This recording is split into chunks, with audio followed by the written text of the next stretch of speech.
And hello.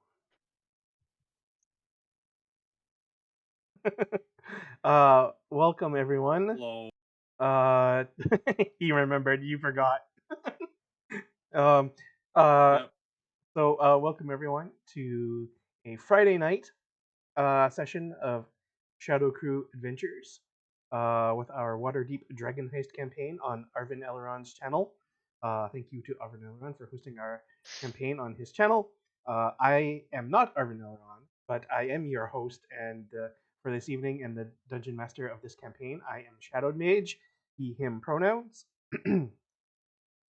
and I may have to clear my throat a few times this evening. Hopefully, I'm not coming down with something. Uh, and I have the lovely rest of the Shadow Crew here with me this evening, as always. Um, and immediately to my right on your screens is Yoi Gawain Lin. Uh, if you would be so kind as to tell all the viewers out there a little about yourself, who you are, and who your character is in this. And if you can come up with any kind of answer to our question, get to know you question for this week, which is a guilty pleasure song or something in that vein. Yes. All right. So yeah, I am Yoiga Wayne Lin, also known as Gubby, he, they pronouns game and fiction writer. And tonight, as I have for the last 30 nights on this stream with this particular group, I have played and am playing a Peach Candleheart, a barn owl, Aarakocra, Echo Night fighter who loves his father very, very much, even though things have happened. Mm-hmm. But I like to think that he's balancing that out with his friendships very well, as was demonstrated to great and hilarious effect towards the end of last session. Um, and by guilty pleasure song, going off of Emily the Invincible's definition, a song that you love it, but you know that some people will judge it. the thing that immediately springs to mind is the Deja Vu song that people use whenever anything is Tokyo drifting across the screen. Deja Mostly vu. because mostly because I inflict it on other people quite a Yeah. bit. And I love inflicting it on other people, and they definitely judge me for inflicting it on them. So yeah, that's what I Don't come worry, up you're with. in good company. I would never judge you for deja vu. I It's Deja vu. Initial D is like one of the yeah. all-time animes. Hmm. I would I would very much question if like anyone in our group or even anyone watching would dare judge you for liking Deja Vu. um, yeah, okay. So we'll move along to Hoodie. Please tell everyone watching a little bit about yourself and then the character you play in our campaign and any kind of guilty pleasure song. Okay. My name's Hoodie. Um, I really like skateboarding as a teenager, um, but I really tore up a knee one time. It's just a fun fact. A little bit about myself. Uh, he, him pronouns. I'm playing the adorable blonde-haired, green-eyed, cherubic basil glauberpot, 37-year-old Lightfoot halfling alchemist artificer. Guilty pleasure song. I don't know if I have like just one. Because like once again, I said this before we went live. Really, the entire genre, like that subgenre of like dubstep, drum and bass that came out, I was about that. It's a bummer how much I was about that. I really, because I had liked drum and bass. I was part of the Konami crew of people who play like DDR, 2DX, all those, like the anime con scene. So when it became a mainstream thing, I was hyper excited, and I hate what it became, but I'm still listening to stuff like that. So it's like, I don't know, not really super guilty, but I don't like admitting it to other people. So good enough. Mm-hmm. Okay. Thank you, Hoodie. We'll then move along to Tilted. Uh, Yes, hello everyone. Hi. As you might hear in my voice tonight, I am still recovering from a sickness. Do apologize if I end up having to break off audio just to avoid you guys hearing the coughing that's rampant in my system right now. Um, Tonight, or I should go for the rest of the intro. So I'm Tilted. I'm a farmer by trade. He, him pronouns. And today I'll be playing a Raven Aarakocra Gloomstalker Ranger of noble lineage called Cruce Swain. But during the night, I will don the alias of the Aviary. And as opposed to a guilty pleasure song, I don't really have a song in mind, but I do have an artist in mind. If I don't know if a couple of people in here, because we discussed it briefly while we were having the question in the air, is actually David Garrett. He does a lot of like regular, like classical rock songs. It's all instrumental, but he adds instead of the vocals, he throws in violin. It's really good. I would suggest you guys at least check it out. There's a couple of good renditions of songs that he's done. From your description of him, I had a picture in my mind, so I Googled it. He looks exactly, he's blonde hair, Yep. man bun, Yep. tattoo arms. Yep. And I was like, Yep. oh, I slam dunk this Yep. from like a million miles away. Deja vu. I there was like an album of his from like, oh geez, when would that have been? Somewhere in the era of probably 2010 to 2013. Um, and like, yeah, 2013 is an excellent call because this video that has a million views is 11 years ago. okay. What's the video of? Uh, Viva La Vida Loca? Okay, I don't Oh think no, it's that the U2 song. I don't think that was on the album that I listened to because like the album I listened to, I'm pretty sure had like there was stuff like there was some kind of Michael Jackson song and like an ACDC song and like I don't know. Yeah, you're press spacebar. Smooth Criminal was one of them. Okay. I have to literally have the zoom up for me to do it while I'm typing. Oh, there's no way to change that in like the settings. Nope. Oof, That sucks. that's too bad because I So I know. do apologize. There might be a little. I thank you for letting me know immediately, but that would be why there's an issue, more or less, is because I Okay. have to literally be tabbed into Zoom in order to actually set up the push to talk. Ugh, it's okay. Zoom is not as good as Discord in that respect, then. But Zoom is a lot easier for me to be able to capture because I can rearrange where you all appear on my screen on my end. So if anyone happens to drop in and out, it's easier to deal with that way. This dude has not aged in 11 years. Crazy. Anyways, that's enough of my rabbit hole here. All right. So thank you. Wait, where were we? We were on Tilted. Just finished me, I think. We're Uh, talking about David Garrett and his glorious Right. blonde man bun, you know? Yeah. Okay. So we'll then move over to Drew. Hey, everybody. This is the first time that I've streamed in 2025. Oh, hey. Same. Oh yeah. Happy Same. New Year to Happy New Year, everyone. Topic no year. So that's kind of cool. I'm Drew the Damager. I will, he, him pronouns, and tonight I will be playing the punk rock priestess, Callista Amberblood, the tiefling, Twilight cleric. And I am such a music nerd. I don't think I have any music guilty pleasures. What's your hottest music take then? What's my hottest music take? You know, like the Rush sucks or Bare Naked Ladies is actually like a goat, like one of the goats. Like, you know, hot music takes that people can easily disagree with that really drive up engagement. You know, make a TikTok out of it.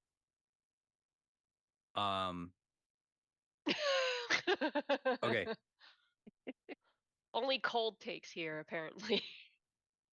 I think even though Q-Tip what became way more famous from uh, a Tribe Called Quest, I actually think Fife Dog was the more talented rapper.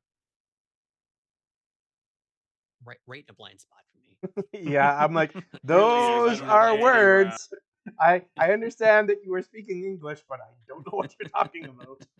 What gonna a wax- what a great day for me to not understand the English language. You want to wax poetic about like MF Doom and Aesop Rock and like the early 2010s underground hip hop scene? I'm there. The Tribe Called Quest is like a bullet straight past me. MF Doom was the shit. MF2, yeah, man. The album Food is one of the best hip hop records ever made ever. Mad Villain has a special place in my heart because I don't think you can capture the lightning in the bottle. Food was like a very good follow up, but like there's something about Mad Villain that like hits just right. That's acceptable. Super talented guy. I'm a deer in headlights. I have no idea. I'm just like, yes, of course, very. Yeah. I would say if there's something that is it's not a guilty pleasure of mine because I like it and I'm very vocal about it. I'm a huge fan of new metal. And I know that a lot of people that are younger than me and older than me find it very cringy. Which metal? New I'm sorry? metal. What's that? Which metal? I'm sorry. It's New new metal. like NU dash. Linkin Yeah, Park. like It was Limp Bizkit. it's like that specific subgenre of like alternative rock meets heavy metal from like the like early to mid aughts, which is like Limp Bizkit, Korn, like early Slipknot, System of a Yep. Down. Yep. Godsmack? Godsmack was the name of it. Godsmack. I Yeah. have no I'd put Godsmack qualms in with there. it. I don't seek it out per se, Yeah. but if I saw it playing, I wouldn't be like, I gotta turn it off. Mudvayne, like Seven Dust is one of my favorite bands of all time. It immediately makes me think of Frosted Tips. Like Frosted Tips in like the Liberty Spike cut and like a person wearing a baseball cap askew. That's what I think of when I think of new metal. I love that shit. It's not really a guilty pleasure because I'll tell anybody that I like it. But I do understand that it was a genre of music that was hyper focused on people exactly my age. So like there's like if you're so I'm 44. So if you're like 38 to like 46, like that was your time in music and everybody else is like that shit sucks. But since I'm right in the middle, it hit me perfectly. Well, yeah. I'm 35, and I remember like grade like kind of like 5, 6 to like 8, 9, and like a lot of the guys in my class being super into new metal bands. So Yep. I remember watching TRL, which is just an insane sentence to say out loud. First of all, TRL and Korn was #1 on the music for like 2 weeks in a row, and I remember celebrating with my friends when we were in 8th grade. Man, yeah. absolute bummer of a sentence to say out loud. Um. So for me, um, anyone who knew me kind of from the age of about, let's say, 20 to 26 would have known that I was incredibly pretentious about music. So I've since moved past that, gladly. But yeah, in like in that period of time, I liked it was like progressive rock and progressive metal and anything kind of adjacent to that. I thought was just like the pinnacle of music. And anything that was like mainstream pop or country or anything like that, I was like, that is trash.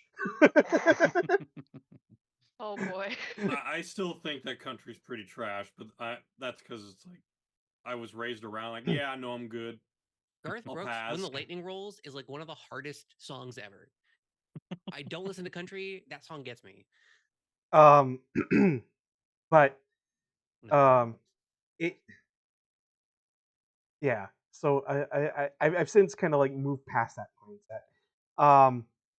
But I would still say that like I don't know stuff like Katy Perry or Lady Gaga like would kind of be like guilty pleasure stuff for me.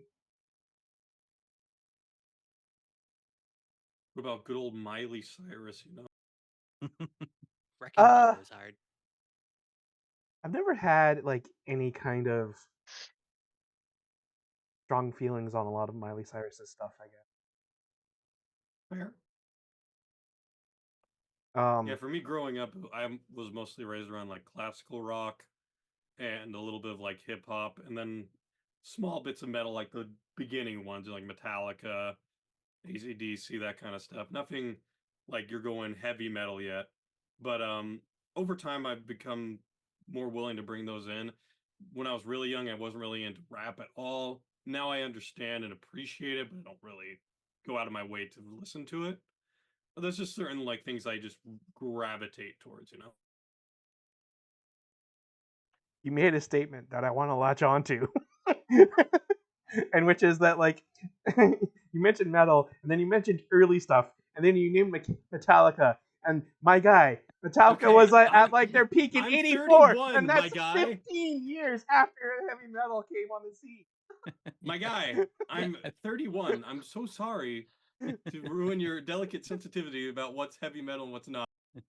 Black Sabbath formed in the late '60s, and like they were like doing shows before they were putting out their first album, which came out in Okay. 1969.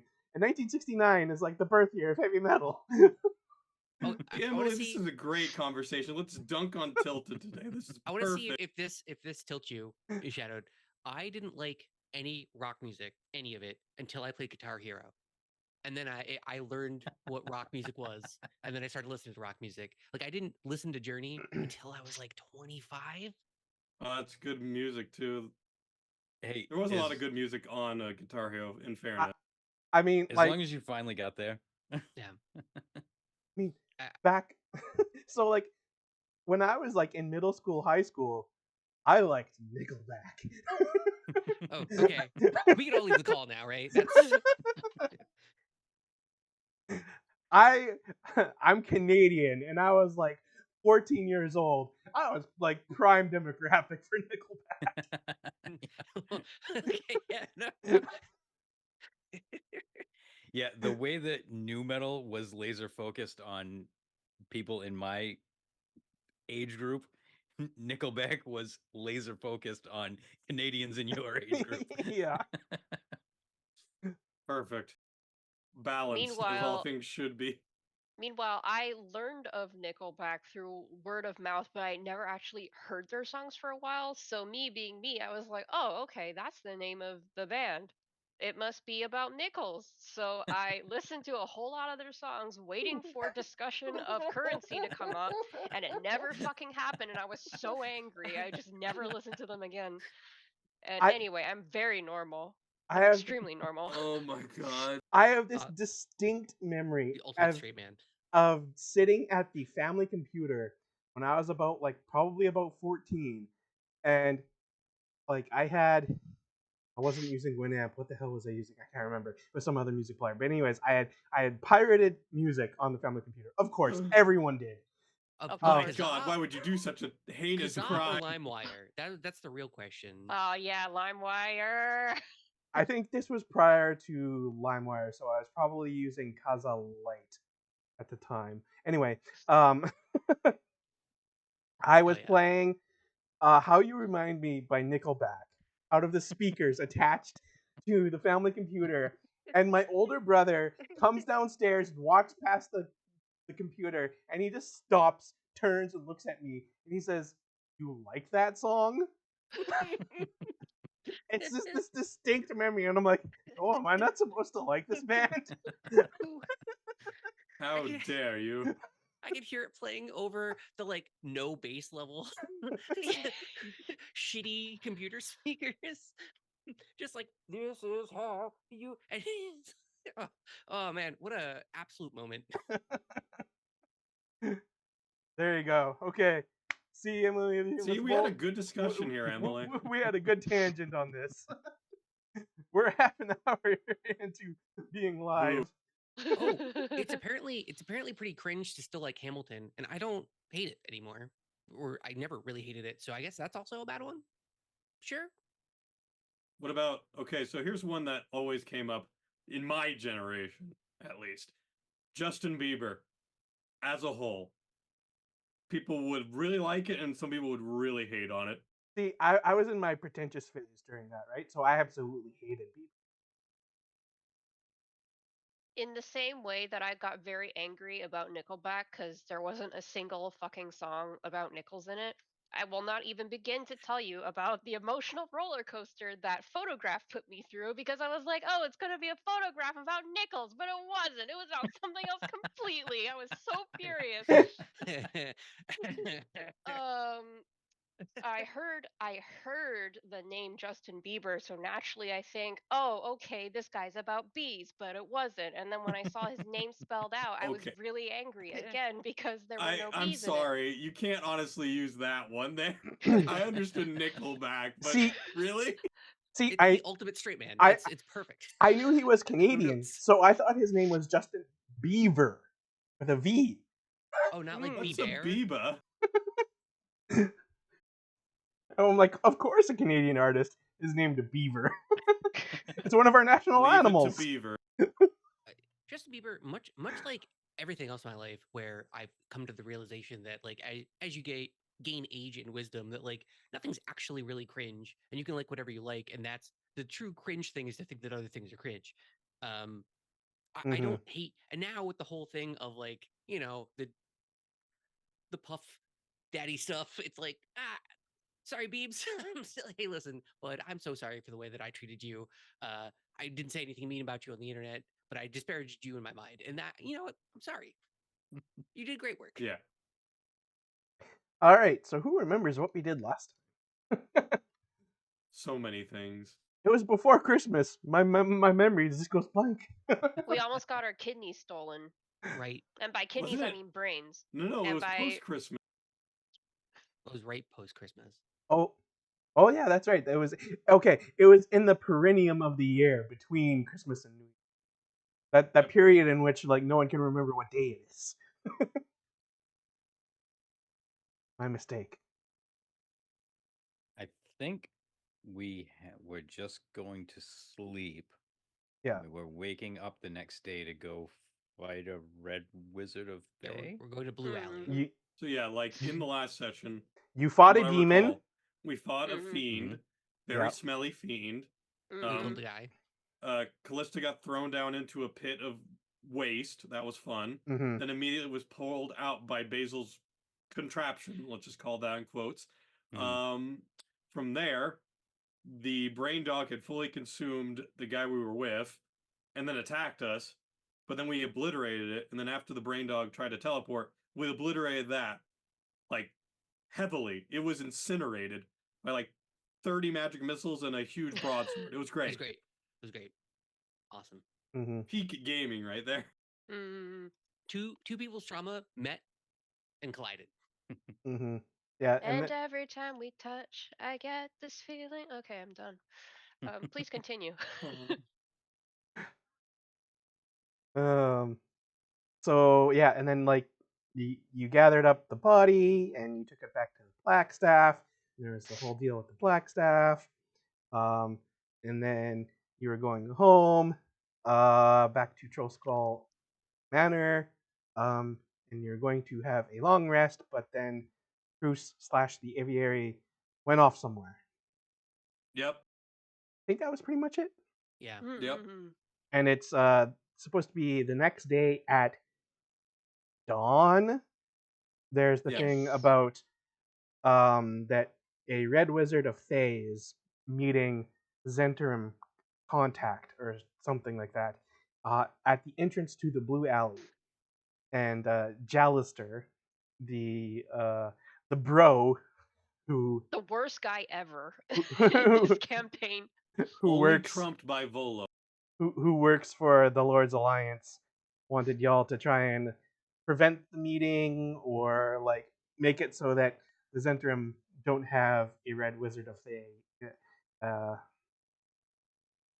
in their organization or working for them.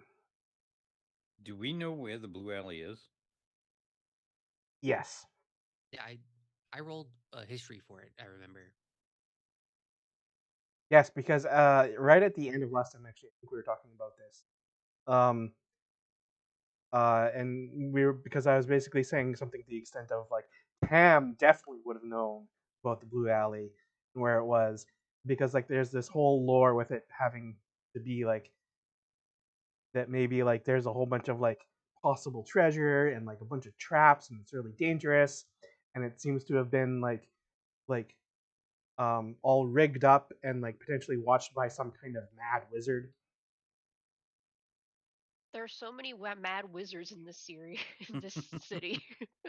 Yes. Maybe. More than you may know. I'd imagine if there weren't, the amount of adventures would like drastically reduce. Mm. So here on map, Blue Alley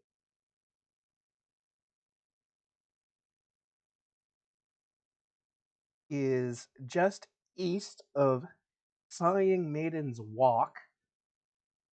The intersection of Sighing Maiden's Walk and Ivory Street, which is in the northwest of. Okay. So When is we wake up, do we see Cruz in the common area when we all get together to go downstairs, basically? no, he No. is not there. Okay. Basil is painted fully blue. Okay. I have it written down in my notes that I asked a question about Blue Alley, and the stones are in fact blue, and so Basil would have. Hey, I don't make the rules. I just enforce them. Well, Peach goes downstairs and is not blue. Dude, Basil, fully blue, hair slicked back, like with a cap over it, just like eating a thing. Oh hey, good morning. Why are you blue? Oh, we're going to a dangerous place. The whole thing about adventurers testing their might to like go down there and see how far they can get, or like clean it up or whatever. So like, I'm just gonna hit the pavement if that happens. I'm just, out of sight, out of mind. That's what my parents always told me. Take another bite of the apple. Peach looks at him for a very long moment and then goes, "Okay." I have extra paint if you want it. Oh no, the paint will very much ruin my feathers and my father will be very angry. All right, I didn't check to see if it was washable. Dang it. I'll come downstairs yawning and like wiping the sleep out of my eyes.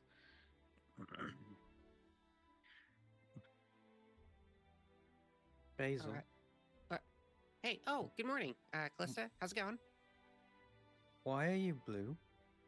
Oh, I just told Peach, we're going to a place called Blue Alley, and it has blue pavement, and so it's dangerous. So I thought the best place is I can just pretend to be the ground.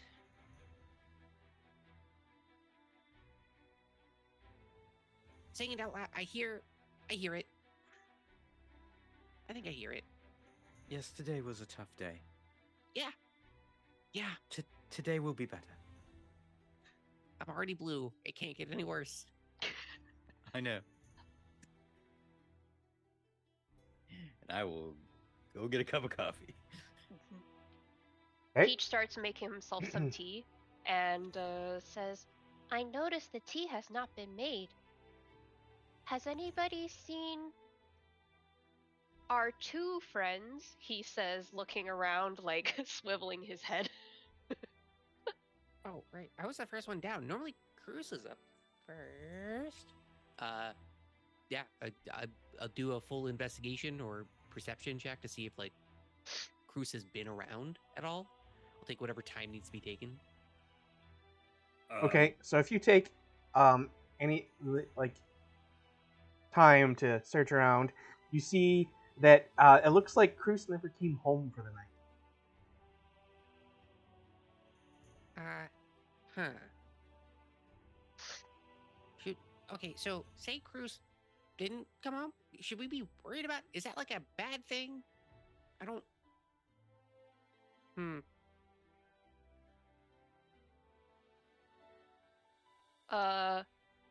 Peach says, oh, well, maybe he wanted some private time to be the aviary. Yeah, Does he often disappear all night long? Well, my understanding is that before he met us, he had a regular night job as the aviary, going around and stopping crimes.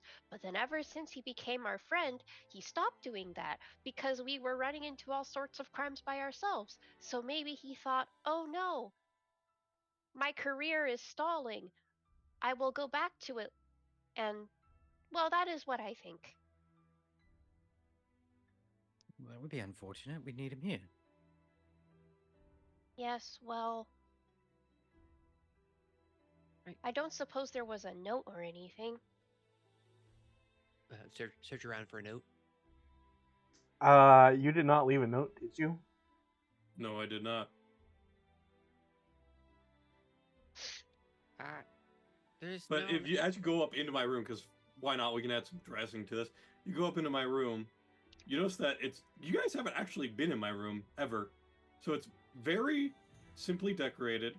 There's a couple of larger bird cages, and you notice that the reappearance of both Rachel and Harvey are in the cages, and then you see one larger cage with a falcon in it. That's basically all you see inside the area. Huh. Not like Okay, well, no notes. Well, I assume that if he was in trouble, he would have figured out a way to send us a message. He He kn- probably. Yes? Well, he knows we're gonna be at the Blue Alley, right? Like, it's not like this is information that's eluded him. So, I'm assuming he's just gonna meet us there. We have nothing to do but to. We can do nothing but to trust him at this point until he breaks our trust, and then we have to worry and doubt him for like, the next 5 years or whatever. Yes, I think we should not worry until we get there and we don't see him. Then we can worry about whether he has been murdered. Yeah, you only lie after you've lied. So, nothing to it No, but to you do it. lie when you lie. Oh, no. Okay, no, I see the syntax. No, I'm saying, but the lie doesn't happen until after you have said it out loud. Is what I'm getting at. But yeah. He just turns around and walks downstairs. I think maybe you broke Basil, Peach. Oh. Please get a hold of yourself. It's all right. All right, let's just go.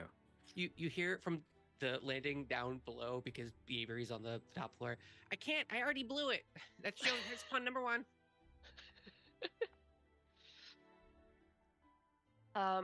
Peach is going to fill an insulated canteen with tea, just in case. Just in case. And I guess we'll head out to the Blue Alley and hope that we meet the other bird friend there.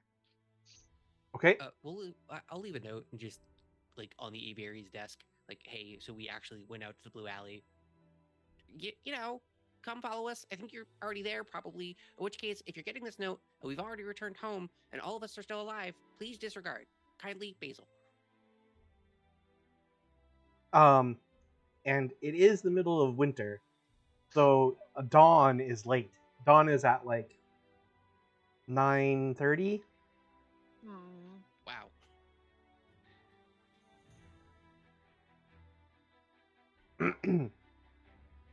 So, assuming that you all probably get up around like 7, I think is generally what you've said in the past. Mm-hmm. You have lots of time. Well, if we have lots of time, I might swing by my dad just to tell him what we're about to do, because I know he gets up early as well. Let me see here. So, Soul Skull I have- Alley down to Leander Moonfall Shop, and then up back over to the Blue Alley. Mhm. Yeah, you would be able to just make it as long as you don't take too long talking to your dad. Mhm. Yeah, it would literally be a flyby kind of a thing, like, "Hello, father. Goodbye, father." Oh, I know how we can make this really funny. I can tell him that the aviary didn't show up in the morning, so he can connect those dots. So yeah, I swing by my dad, basically tell him that, and then head out, saying that, oh yeah, probably after we go to the Blue Alley, assuming that, none of us have died, we will probably go after the stone.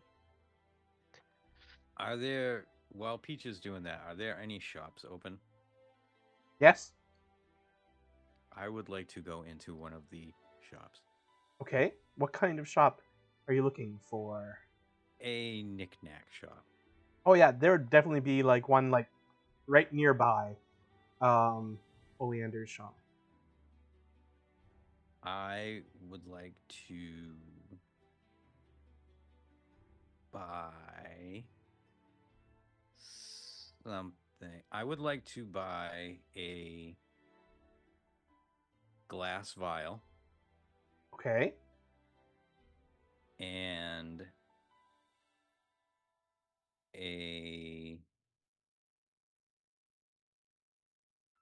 stuffed animal. Okay. So How much will that run me? the glass vial is 2 gold. I use the glass bottle item. I don't know about a stuffed animal. A stuffed animal is probably like somewhere in the range of 5 silver to 1 gold. I'll give the guy 1 gold for it. Sure. What kind of stuffed animal? Oh, what kind of stuffed animal? So we're okay, so here's a question for you. Are you actually looking for like a stuffed animal, or are you looking for like like a plushy doll, like to give a Nope, Chuck child? Testa. I would say a something really either or, as long as it's kind of cute but a little fucked up looking. Well, yeah, because like there would definitely be like an actual like taxidermied squirrel with like eyes pointing in different directions. Yeah, no. I'm thinking more like a plushie. That's a little too much. A little tickle me Elmo action. Well, okay, so you do find what appears to be like a kind of like something geared towards children or maybe even collectors of what looks to be an owl bear, but like Ooh. kind of about 6 inches long and 4 inches tall. Oh, that's perfect. Yes, I'll take this. Okay, yeah, that would definitely run you the 1 gold. All right, I'm gonna take both of those and I'm gonna put them in my pack, and then I'll go out and wait for Peach. Peach to get done. Okay. Basil sees you come out with a glass vial. Is like, you could have asked. You just I blow my own and I make my own, spin my own glass, and like look, and I flap the cloak up. And there's just tons of glass vials. You just kind of, no, that's fine, I guess. No, I actually got this for you. What? Huh? This is for you. Oh, that's very nice. Yes, well, you and Peach both had very rough days yesterday, and I know what it feels like to have panic attacks. And I just thought that I would try to make today a little bit better for you. Wow, what's a panic attack? It's what you were doing yesterday. That All would day explain long. so much about my life. That would actually explain just so very much about my life. I do love how this conversation has been generated off of a fucking glass vial. Basil's gonna invent SSRIs in Faerun. I'll take the glass vial. That's a Rickenbacker Series 13? These bad boys go for like 5 gold a pop on some of the alchemy circuits. That's crazy. Well, good. I'm glad you like it. Oh man, that guy there didn't even know what he had. Thanks, Callista. It's no problem. Meanwhile, Peach comes out and he now has those flip-top mittens on because his dad scolded him for not dressing warmly enough. So he comes out and he's wearing flip-top mittens alongside everything else. And he also has one of those hats that like you can pin up the sides. They have the flappy things. So he has one of those shoved on his head, and he's chewing away at some kind of jerky. But he seems quite happy. He's just doing a little wiggle as he goes out of the shop and meets up with his friends. Hello.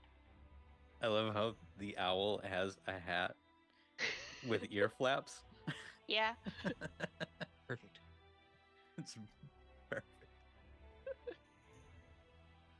Um, Peach, I got you something, and I will hand over the little plushy owl bear. Oh, wow. It kind of looks like me. You had a rough day yesterday, and I just was hoping that I could make today a little bit better. Oh, yes. In fact, I will happily tell you that you have made today better. Well, that's good. Would you like the bottom half of this jerky? Fuck it, why not? So we get a knife out of our assorted collections of knives because let's be real, we have knives.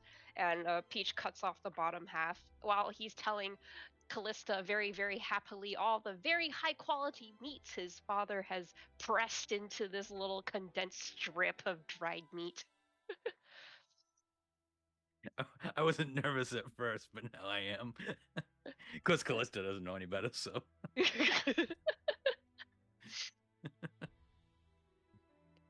Knowing what? That's a big yikes right there.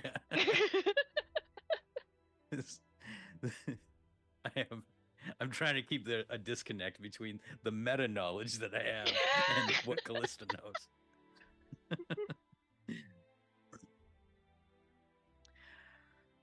All right, should we make our way to the blue alley? Yes.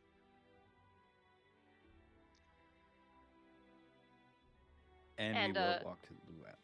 Yeah, and as we go, Peach is trying to come up with a name for the owlbear. Basil's looking around at different rooftops with like a spyglass. She's like, not there. As we're walking. Yes, I noticed that you have one of those that you sleep with, and I noticed it was a little bit worn.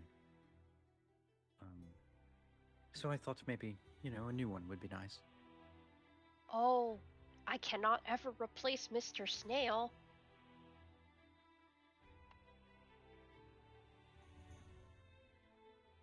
From your So in childhood, about eh? in about 3 years, you can come back and see that the owlbear will be as worn as Mr. Snail is, Right. because if we think about it, he's only had that plush for 3 years, because that's how long he's been alive. Right. Ah, yes, you got it in your childhood. 3 whole years ago. Oh, my father gave it to me when I was 3 months old. It was because he was tired of me attacking his legs. Yes, well, that makes sense, yes. Yes. And Peach starts describing the game that his father would play with him when he was 3 months old.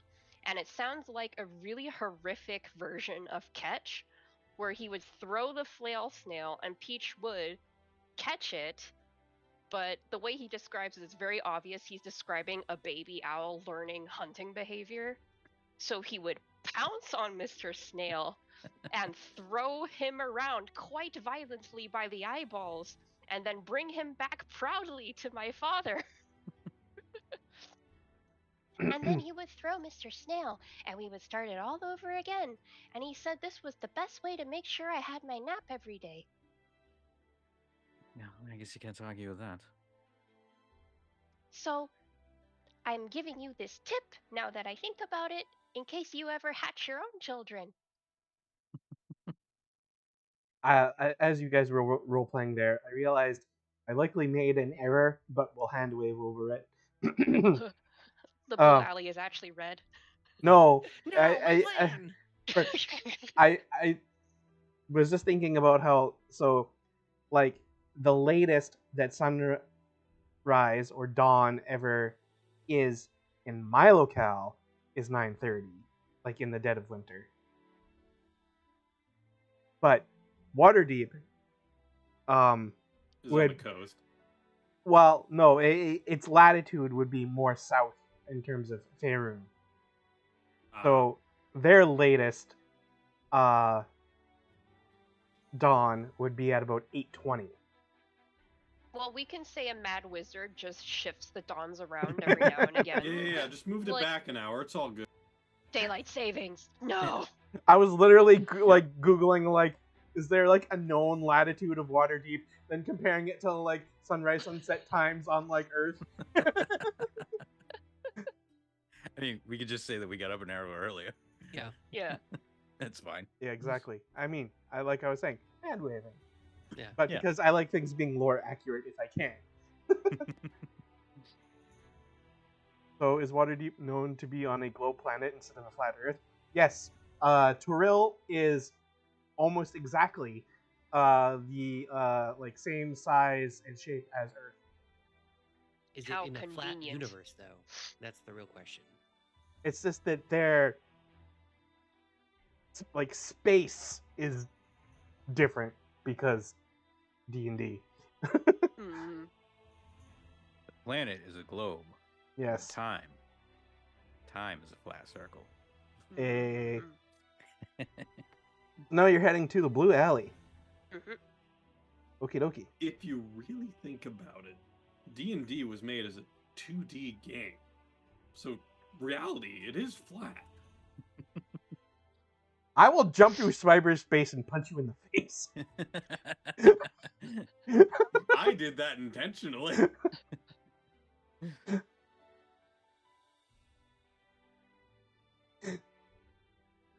Oh, there we go. I don't think I have your tokens over here though. Let me fix that. Don't worry, Emily. This is the tried and true channel I know. I'm the imaginary guy that lives here in their Discord, you know? I think I sure if also it. made a Wow, joke Emily about Shadow. basil and got like a pretty insane reaction to it. So it's like, I get you. I was hoping for the insane reaction. It's great. He knows I'm messing with him.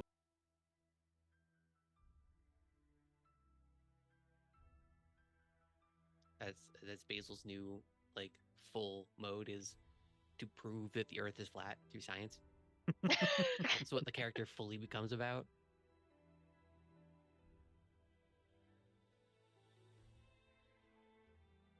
Hey, look, I think I fixed the thing where if I drag them on here, you automatically have control over them. So I don't have to keep copy and pasting them from other maps. You can just drag them from my thing. Can we turn my guy blue? The same blue as the pavement? Because it's really, the effect will really blow your mind. I think that would require some Photoshop, so no. Yeah, no, fair enough. Not enough time for that.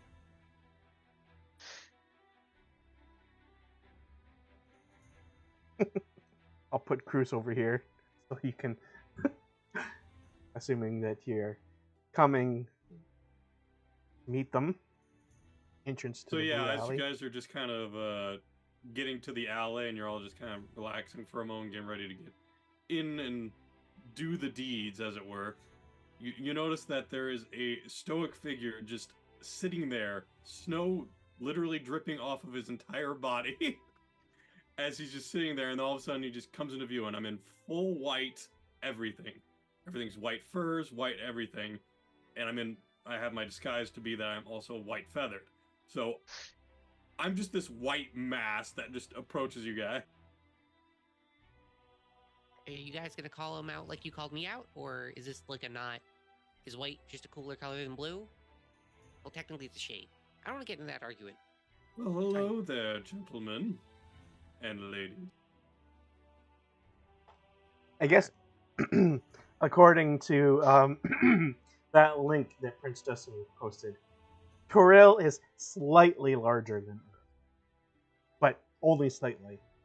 Like literally a difference of like 100 kilometers or less in radius.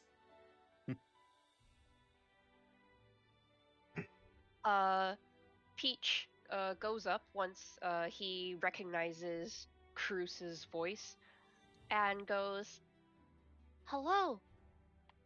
You look like you have been buried."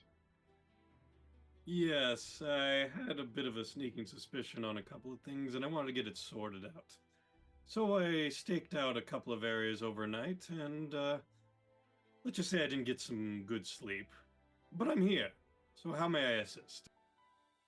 Well, it is a good thing that you arrived when you did, because I have a present for you. And Peach pulls out the insulated canteen with the tea in it.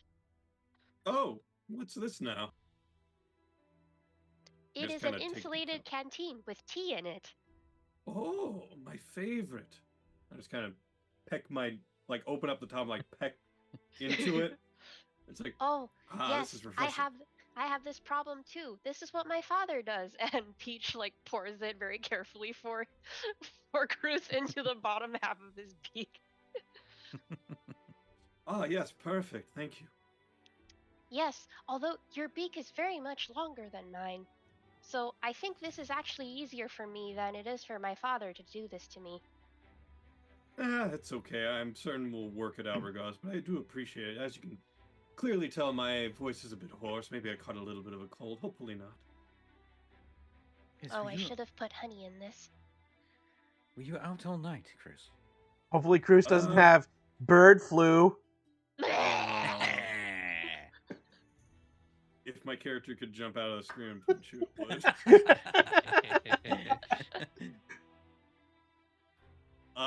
But yes, I mean, what was the question? I'm sorry, my head drifted. Were you out all night? Up Yes, all night. I was going from place to place and spent an hour here and there resting, but for the most part, yes, I was out in the cold. Oh, in that case, do not allow yourself to get a shock. Basil is blue. And then I just quickly glance over at Basil, nod my head, and like, Yeah, that's about normal, I've noticed. So, how are you all doing? Basil's nodding back and goes, Monochrome buddies. Yes, yes. I think mine might do a little bit better outside the alley, though. Yeah, but we're not going outside the alley. Well, my thought process that we were going to stop it before they got into the alley. Well, yes. So the information that you were given was that they would be meeting at the entrance to the alley. Basil's reading the notes. Dang it! It's okay, Sir Basil. It happens from time to time. You were very busy making sure you were ready for this occasion. I appreciate the effort. Yeah, it's not water soluble, so it's not coming off for like another few days. So this is just life now. Days? Yeah. Well, Basil, don't worry. It is winter, and I have noticed that the featherless creatures, they turn blue when they are cold. So we can just say you're very, very cold if anybody asks questions. And I kind of just turned my head over to Peach and I'm like, if anyone saw him as that, they'd think he's dead. No, we'll just make it very obvious that he's breathing. Oh. You should breathe more obviously, Basil. Then people will think you're cold. Yeah. Yeah, that we'll go with that, yes. I don't want to do that because my misophonia will trigger on myself in a weird recursive loop. So just imagine Basil's doing that in the background the entire time. Shall I fly up to the roof of the entrance of the Blue Alley? Then I can jump down upon them. Oh. They're supposed to be meeting here, correct? I should probably step at least on the pavement so I blend in. Also, you could at least keep a lookout, Peach. Yeah, so I will fly up to, I guess, assuming that this here is the entrance, I will flutter up to... the rooftop? Yeah, the rooftop, and I will pop my echo... Oh no, that's not where I am. Hello? Yeah, I'll pop my echo... here. Oh, yeah, I suppose you need another one. Yeah.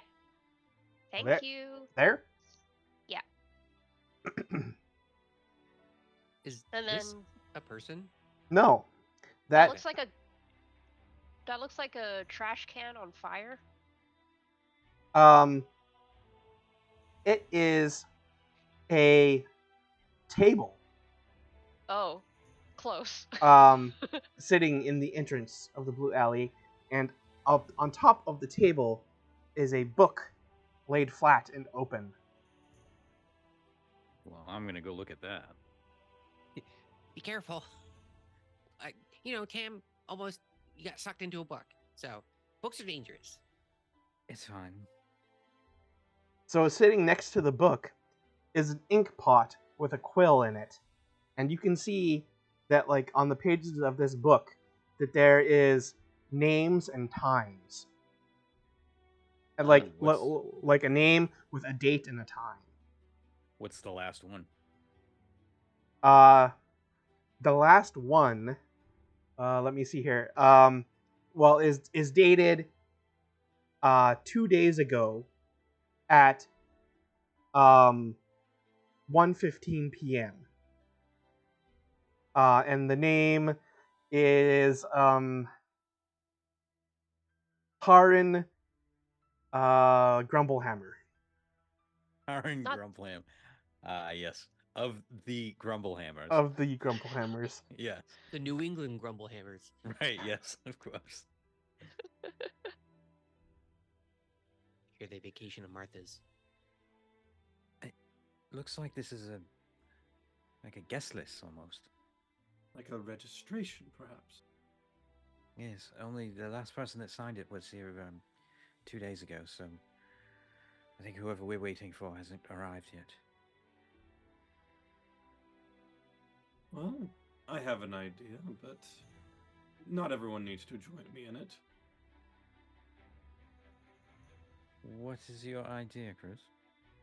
I kind of go ahead and this Oh, is you're muted. exceedingly difficult to do, mind you.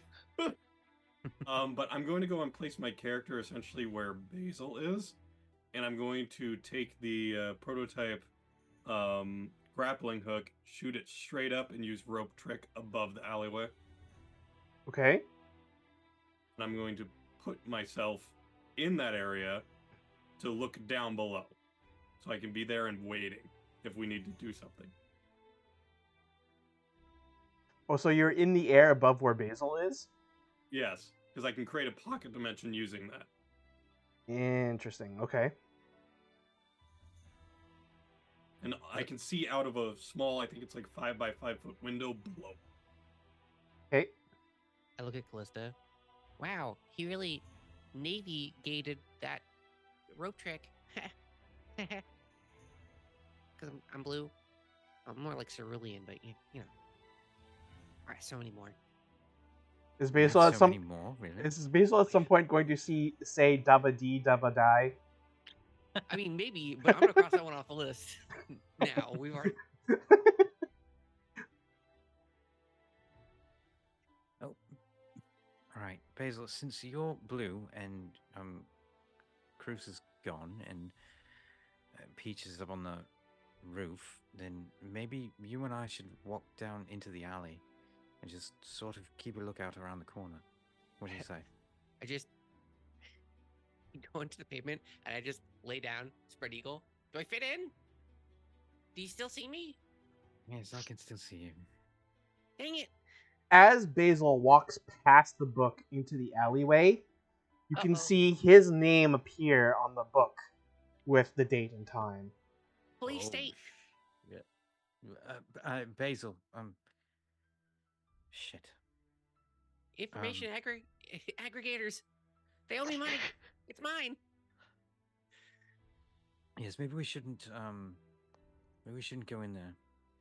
Although Maybe, you're already in there, so. yeah, you guys don't come in, which kind of sucks for me. But you know, I've already kind of fallen on the sword, so I'm just gonna hide. Yeah, maybe around the corner. Oh, yeah, I'll go deeper in to the scary alley that's notable for killing people. Go around the corner. It's all right, Basil. I'm right here. I died. No, you didn't. I could have died. Basil, you do notice the gray silhouette of Peach's echo move and kind of peek over at you. I wave up at it. I pull out like a snack bar. I sit down and start eating it. Yeah. And with that, the echo hunkers down to be stealthy. Peach hunkers down to be stealthy. And I am watching Can rope trick outside my little window in the sky. hold more than one person in it? It can. Did you inform our characters of that? This would be Or my did you first just- time using it. So, So you just straight up disappeared into the sky. yes, after I said I got an idea. But it creates let's see. Creates an extra dimensional space that can be reached by climbing to the top of the rope. The space can hold as many as 8 medium or smaller creatures. Holy shit. The rope can be pulled into the space, making the rope disappear from view outside the space. Which I would do if no one else took the rope.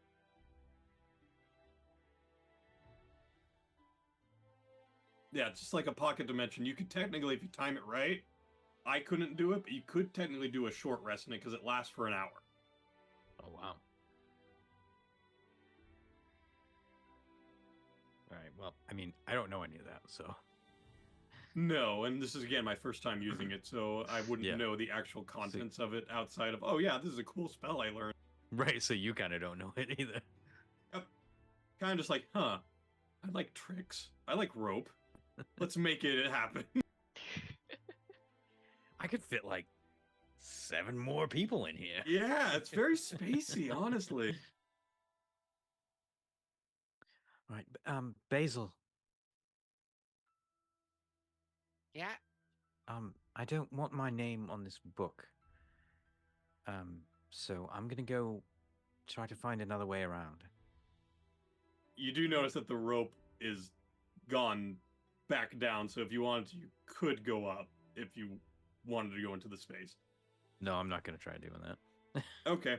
As soon as I see you, because I can see like a 3 by 5 foot window, I see that you pass by, and I'm like, okay, and I pull it up. By the Yeah, way, I'm Peach, give me a perception check. Uh-oh. Perception. That would be a 23. Okay, so from your position on the rooftops, you Mhm. can see down into the alley, but at about the level of the rooftop, you notice that there is kind of a vague shimmer or sheen in the air. Oh. Where is this sheen? Like pretty much like right like level with like the rooftop. Oh. So here? It extends over anything that is actually in the blue alley. So like Oh. from like the book back. Huh. I would probably assume it's like a square-like shimmer that goes throughout, or rectangular, that has the high point being the base of the roof. Yeah. Hmm. Well, like it almost seems as if it's like a flat surface at like the base of the rooftop, extending all across anywhere that where below it is blue. Mhm. Yeah, okay. So Peach hop skips over here. Because I assume he can't see Cruz, right? No, you Because you're cannot. inside a pocket dim. Yeah. Yeah. So he hop Yes. skips over here, to the roof, so that he's overlooking Callista, and whispers secretly down to her about this mysterious shimmer. And says, "Do you think maybe it has something to do with the book?" um, possibly. Uh,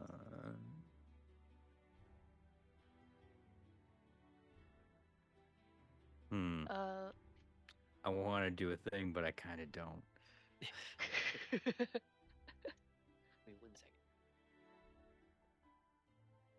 Um, I mean, if we.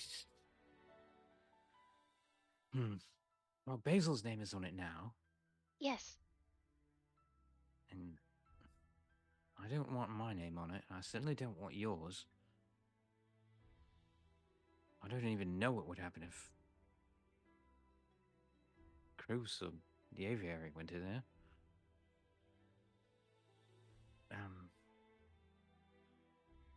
Hmm. Well, it does seem to be level with the roof, so if we are above it on the roof, maybe it will not apply? You see how far it goes? It goes wherever anything is blue. Hmm. Anywhere the blue touches is the Mist's kingdom.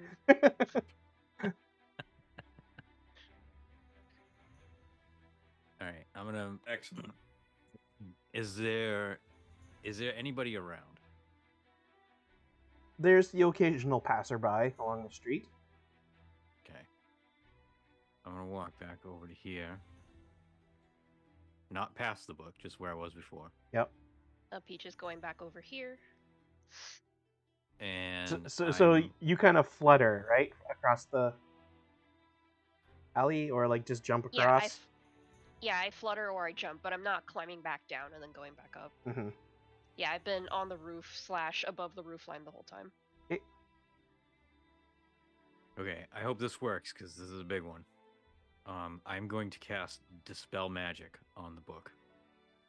Oh.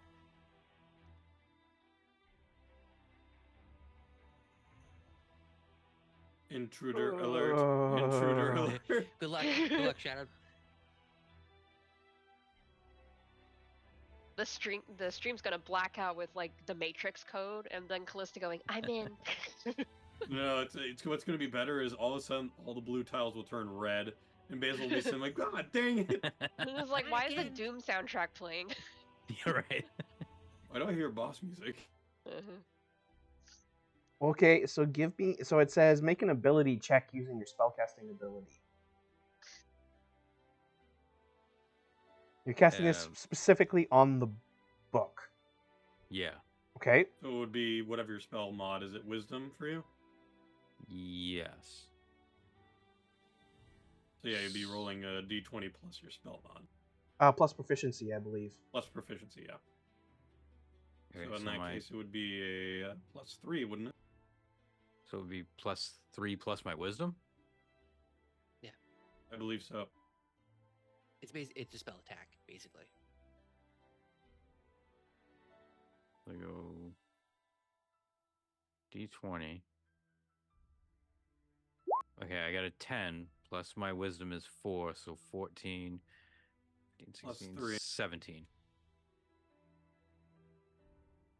Okay. Whatever magic is on the book has been dispelled. Oh.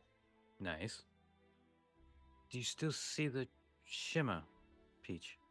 I look. Yes. Very intently.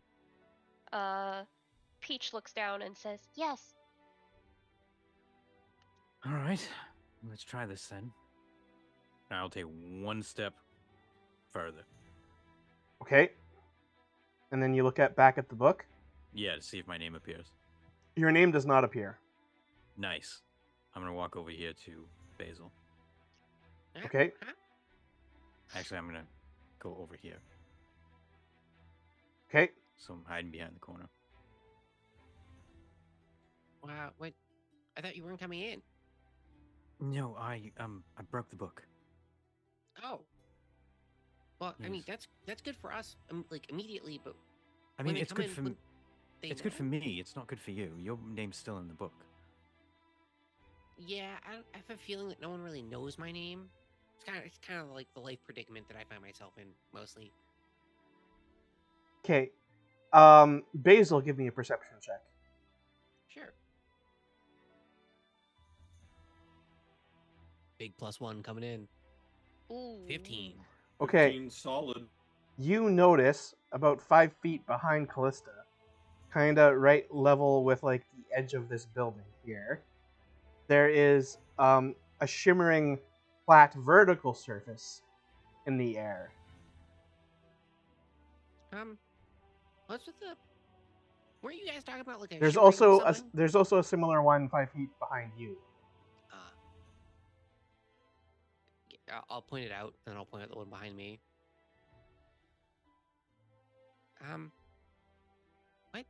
What is this? I don't know.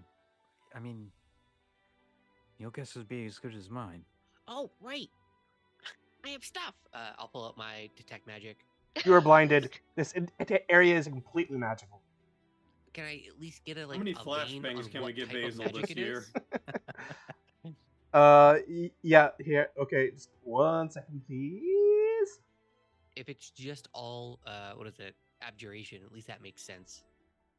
I just love like Shadowed always when he knows it's coming. He's like, "You're blinded. You're Yeah. just it's so bright."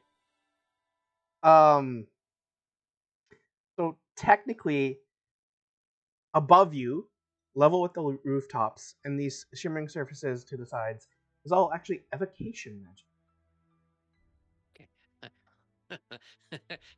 See, that's scary. That one's scary.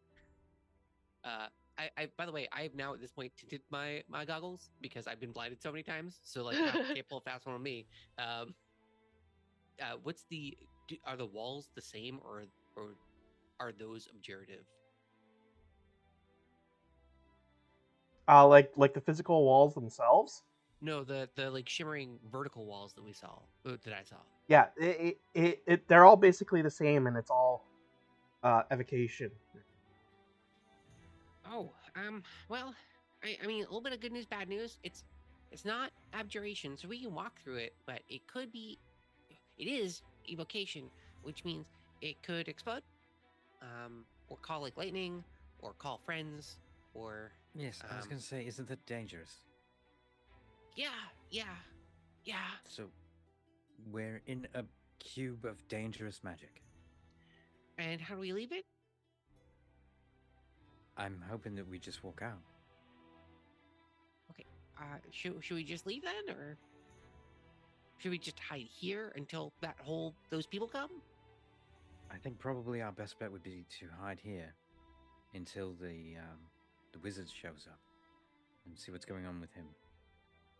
And then we can use our knowledge of this as a trap, and then they can get like stuck in it or whatever, and we can call the police or something. Sure, yeah. Yeah, why not? Sure.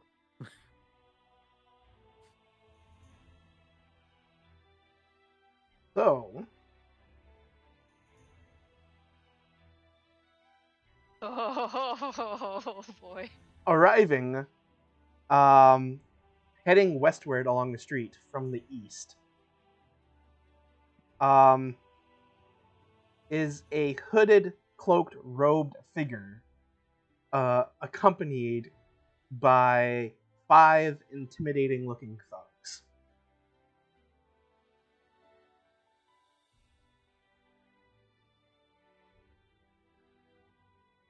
Can we hear them coming? Well, like clunk, clunk, clunk, clunk, clunk, clunk. Yeah, I suppose so. And Peach and Cruz would see them coming. Mm-hmm. Peach will Technically teleport. speaking, and I don't see them until they're below me, pretty much. Okay. Well, Peach will Peach- teleport between where his echo is and where he is currently at the corner of the entrance, to tell Basil and Callista that there are some very intimidating people coming. and they're certainly making no efforts to hide themselves. Is it the wizard? Well, there is a cloaked figure, and actually, I've never seen Tam wear a cloaked anything. But in picture books, wizards wear cloaked everything, so maybe yes. Alright, well, let's hope, I guess. So with that, Peach will swap back. So the Echo is going to be with Callista and Basil, and he will be at the front. And let's see what happens. Hopefully nothing terrible. Okay. So, this group of people. Hello? There we go. Will approach till they get about here.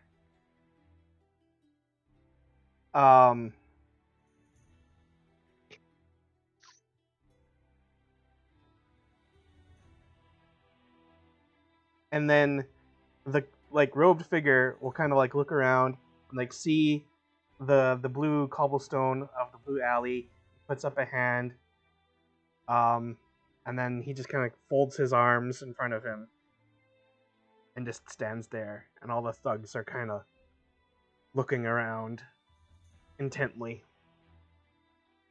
Could I tell he was trying to do some sort of magical thing from my position or no? Well, he's not saying anything. He's not moving his arms. Okay. Making sure. Again, I can only really visually see. I can't hear anything. Yeah, Peach has the opportunity to do something so funny right now, but he's not going to. Yeah, if I Oh, don't worry, leave that to me. If I peek around this corner, can I get a good look at this guy?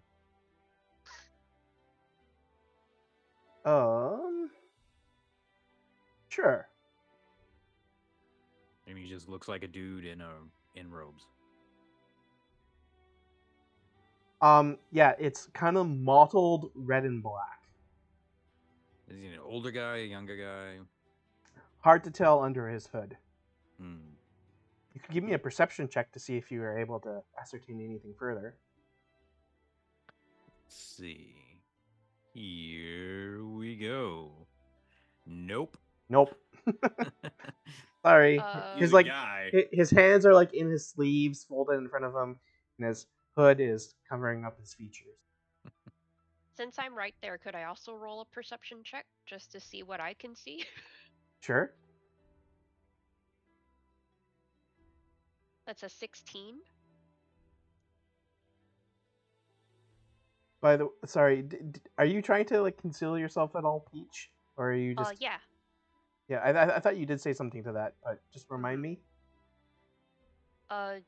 Yeah, I was trying to be sneaky. Trying to be sneaky. Okay.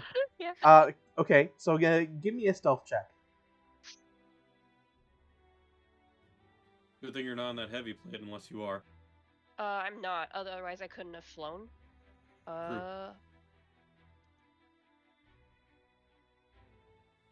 That's a 24. Oh yeah, you're Ooh. fine. Ooh. They do not notice you, like, peeking out from on the rooftop. Hello. I'm a 6 foot tall, beefy barn owl. You wearing blend right flip-top into the Nissens. background. Yeah. And just like at like the dim morning light as the sun starts to come up over the horizon. Mhm. Peach is leucistic, so he just looks like he is completely like white except for the parts where his coloration has faded to pink. So yeah, he could blend in.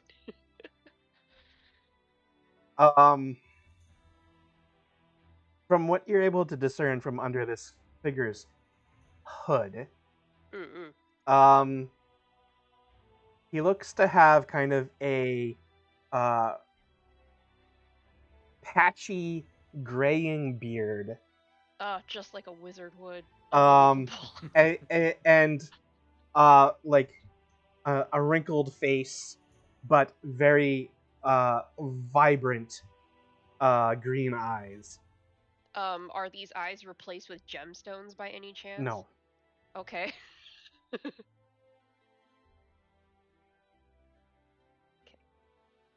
Was that the descriptor for the person that we're looking for? No, we just got a name, and that this person was a red wizard. Right.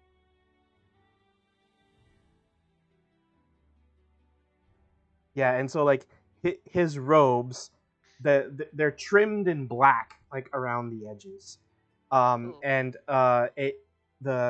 there's kind of like it's mottled, but like it's not like distinct patches of different colors of fabric. It's almost as if like the fabric itself fades in and out between red and black around his robe and hood. As a native Waterdavian, does this match my childhood picture books of red wizards of Thay doing horrible necromantic things? Give me a history check. Not my strong suit. Don't worry, the DC is low. Well, I rolled lower because I rolled I rolled a happy old 7.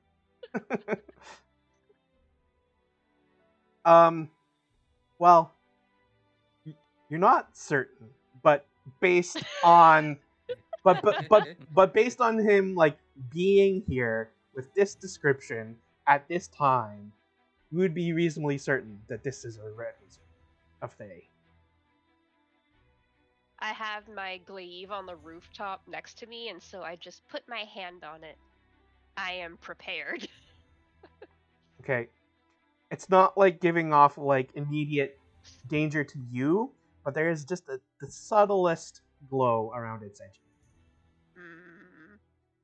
And I'm also assuming that a 10 would not give me the same detail that Peach just got. No. Okay.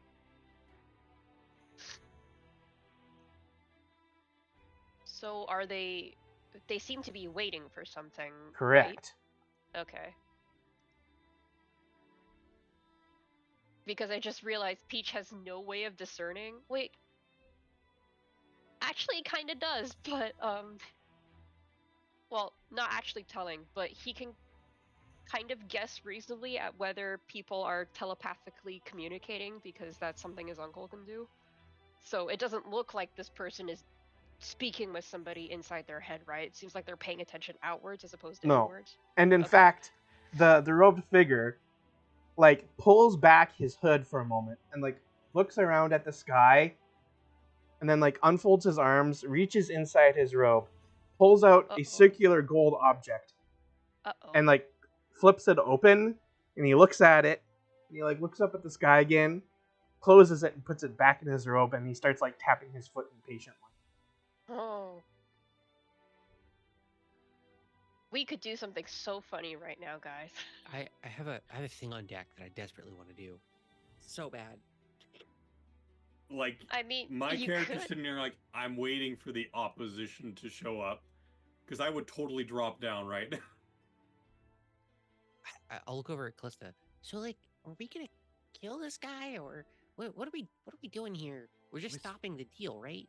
We're supposed to stop him, right? Okay. Yeah, because Jalister told us that this person cannot join the Zentarum. That was all that was told to us. So should we stop him by pushing him into one of the shimmering walls, or should we stop him by like ruining the deal that's about to happen? Maybe we should stop him by getting him out of here before whoever he's waiting for shows up. Should we pretend to be the Zentarum? Can you just imagine a blue halfling showing up and be like, yo, I'm from the Zentarum Guild? They did want to invite him to the Doom Raiders. That sounds very tempting, Basil. But I don't know if you've seen yourself in a mirror. Many. It's not good. Yes, I don't think they would buy it. There's perhaps one or two of you that might be able to pass for a Zentarum agent. Well, 100% Callista could. Yeah. If I took off my hat, maybe me. And my flip-top mittens. The hat and the flip-top mittens make me look It's a dead less... giveaway, honestly. Yeah.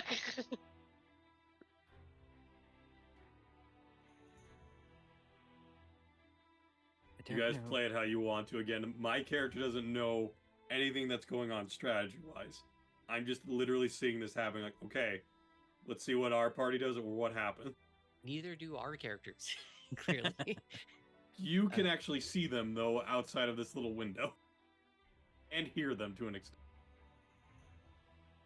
I mean, I could try to go maybe convince them that I'm from the Zentarum, and lead them away before the real ones show up. Do you want like a good entrance, or do you want like to just walk up from here and then I could back you up as like your muscle? Muscle. Fully serious. I think I should go over there alone, and you wait here, and if any funny business happens, then you'll be there to pop out and help me out. Oh, all right. And just as a reminder, you don't want me to cast potentially life-saving magic on you because it's icky, right? Right. And your skin didn't burn at all after you did the initial soak? Only because I washed it off.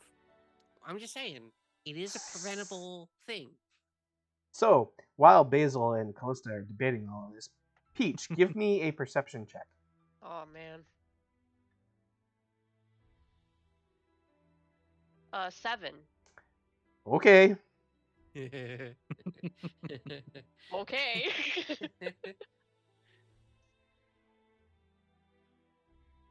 All right. Wait, I still have that luck of the tides thing, don't I? I can roll a d10 and add Sure. to it. Yep. D10, which one are you? It's a D10, right? Please be a 10. I mean, comedy's not gonna let that It's a happen.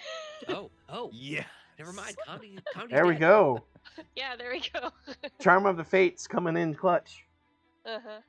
Okay, you notice about 120 feet down the street that no wonder a 7 would do nothing.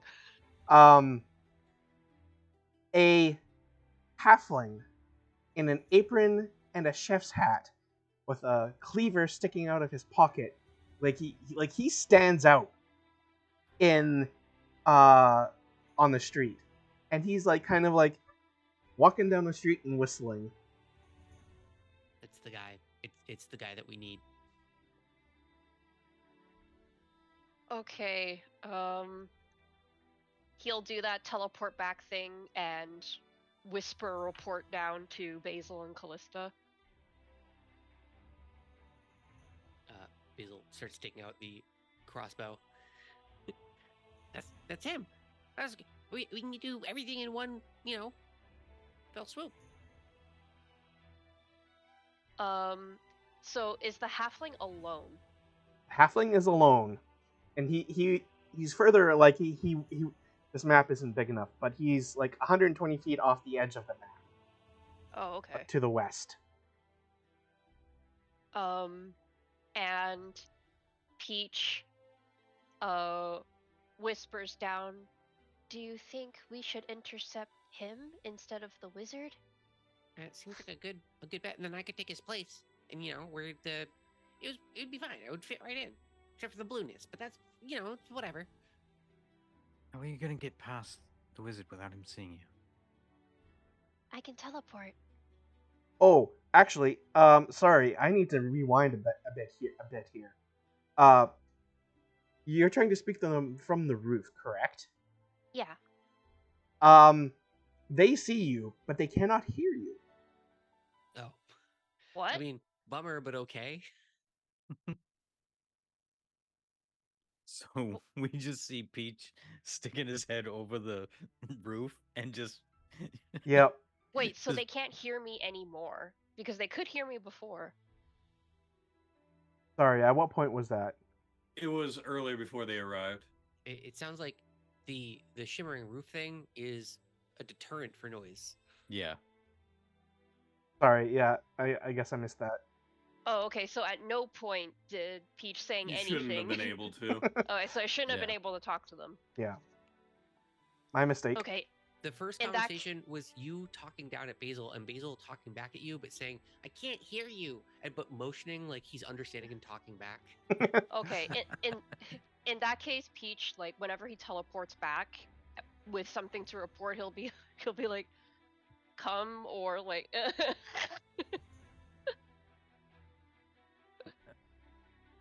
I think Peach is trying to tell us something. Yeah, but we can't leave. Charade's first word sounds like.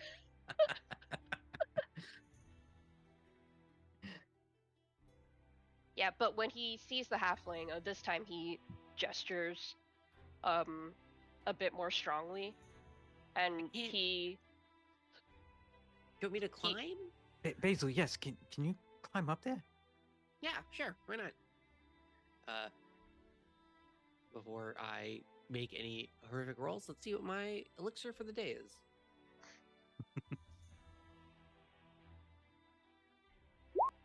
I believe that's just healing. Give me 1 second. So many things. Please be invisibility. Oh, I do have invisibility. I could just be invisible and walk out. That is true. Oh, where is it? It's in teachers. 'Cause of course it is. Artificer, so many tools. Just Yeah, not just- enough time to read them all. Just a healing potion, which is kind of a bummer. I was hoping for an alter self and just crawl up the side of the wall. I'll just go. I could just, I guess, go invisible. Does that sound smart? Well, okay. Maybe I'm also mistaken again. It says that nothing can physically pass through. Does that include sound? I imagine it's like just a real roof or a real wall.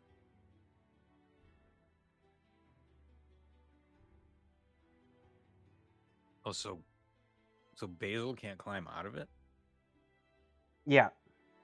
So like where the like shimmering surface is, nothing can physically pass through.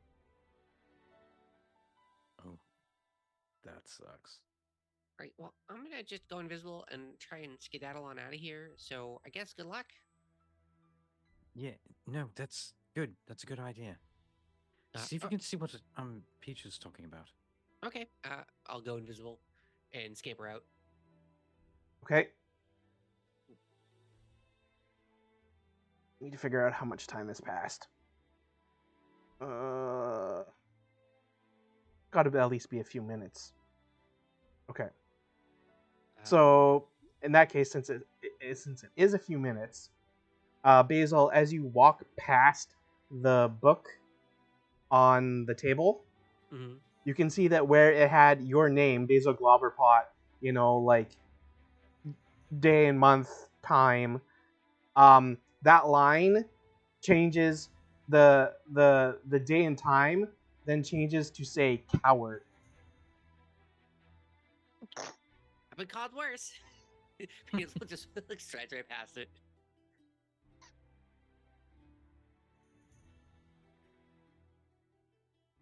Okay, so you walk on out of the alley invisible. I'll try and move far enough, like out of earshot, and just try to Peach. Yeah, you'll have to give me a stealth check, considering that there are like 6 people. With There. advantage because I'm invisible, or does the me saying words out loud kind of cancel that out? I think you trying to speak would cancel that out. Oh, it's big fat 10. Oh no. A Yikes. 10. There's Charm So of the Fates if you want to use it. Yeah, you know what? Why not? Why not do that here? It worked out great so far. 1d10. What could go wrong this time? Well, it's a 9, so A 19. 19. Nice. okay, so you will be stealthy enough. And Peach will go over here. I'm invisible, but I'm out. So, are we gonna? What are we doing?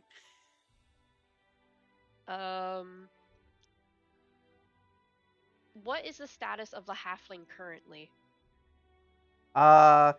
He'll now be about 80 feet away. Okay. He's walking pretty leisurely.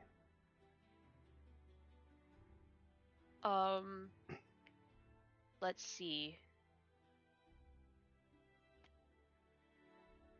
Peach knows that red wizards are super, super dangerous. Peach knows that he was told to keep this deal from happening at all costs.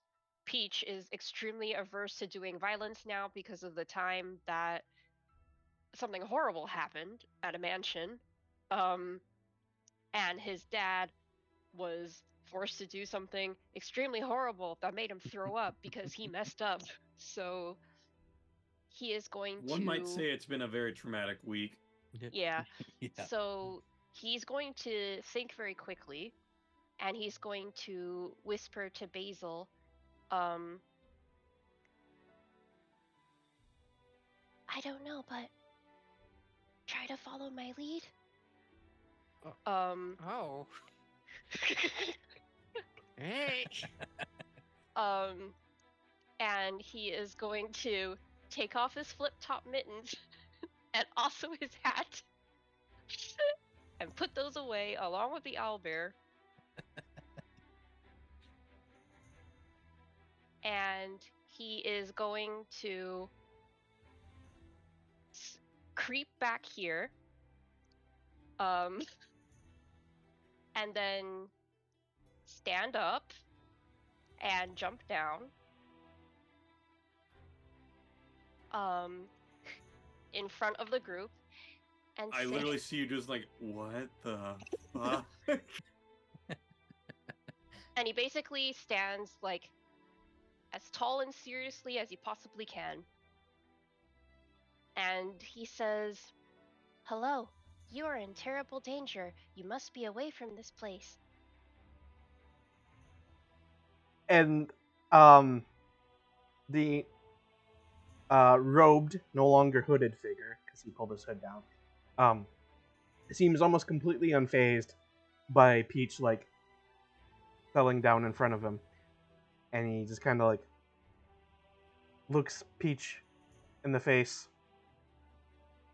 Make a persuasion check.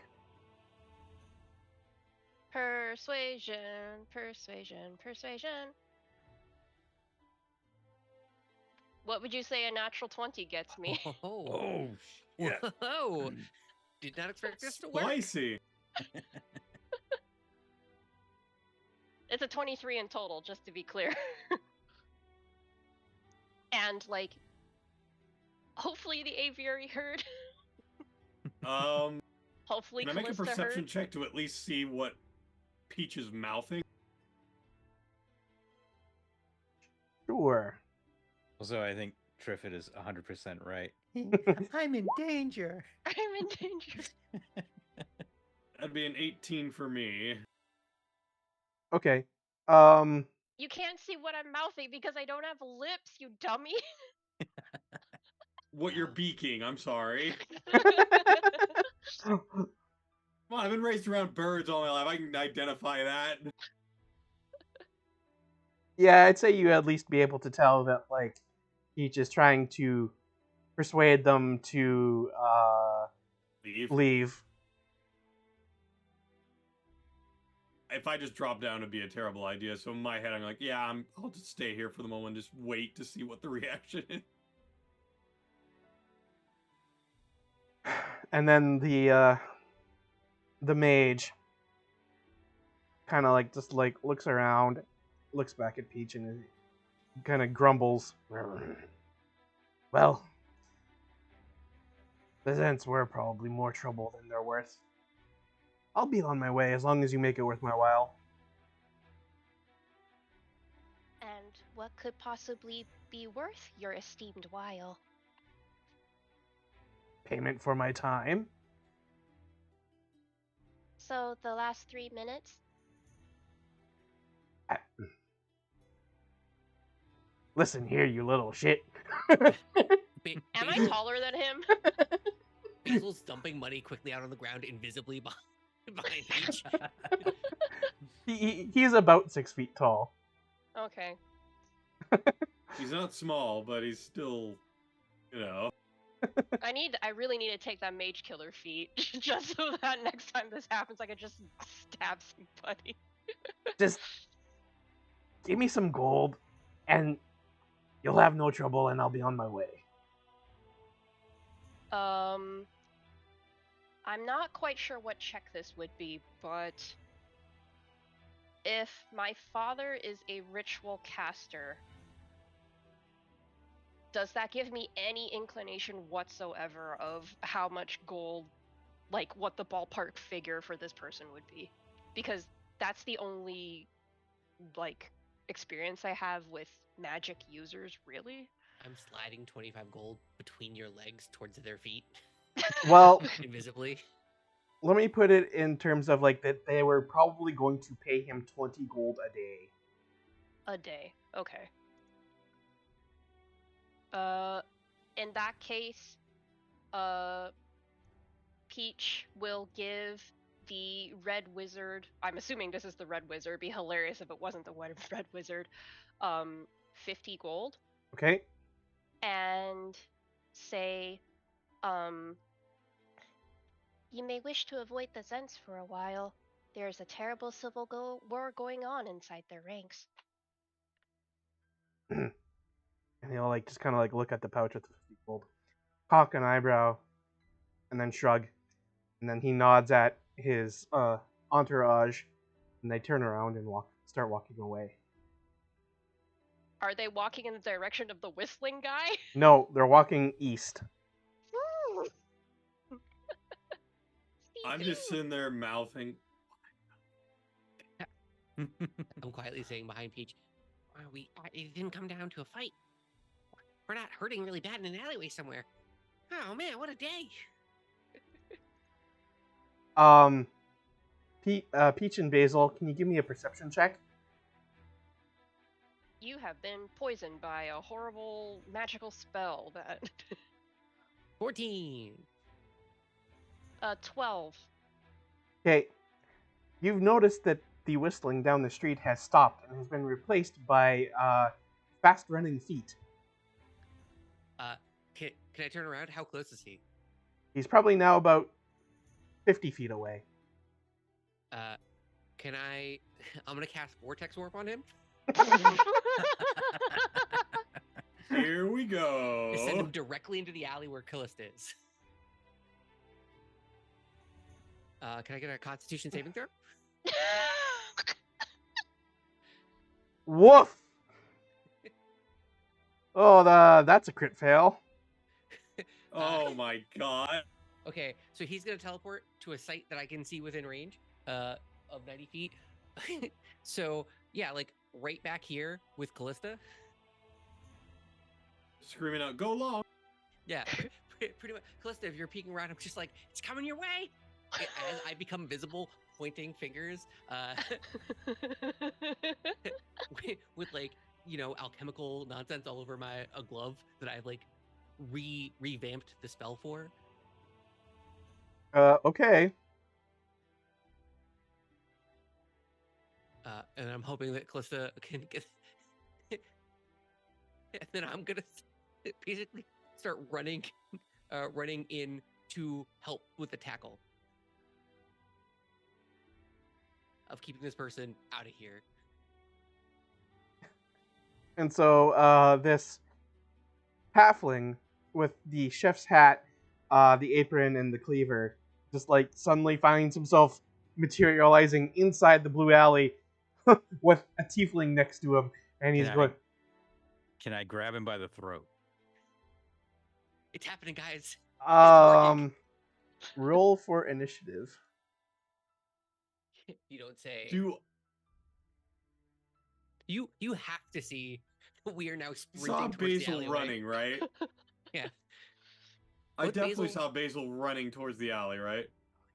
Yeah. I did already take an action. Okay, so that makes sense. perfect. I immediately start descending down from there like, what the hell is happening? I got a 22 initiative. Okay. I have a crazy stuffy nose. 1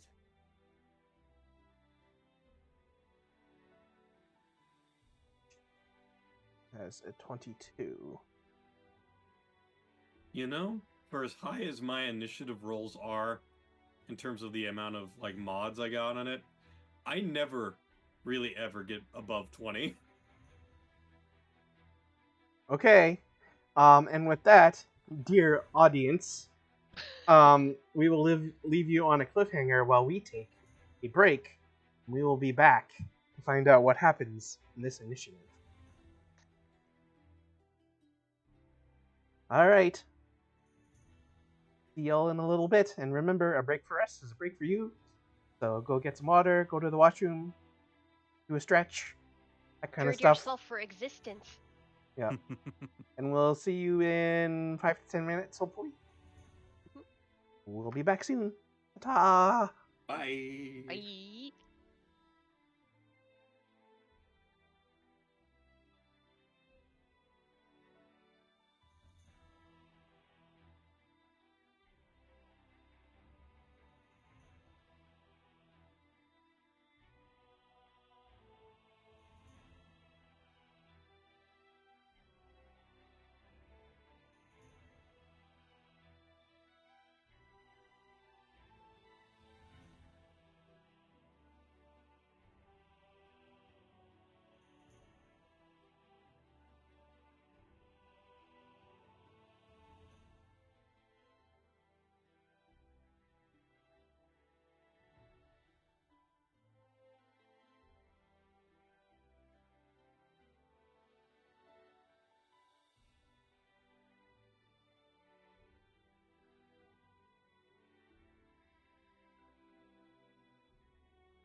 And we're Hi. back. We're Hello. back.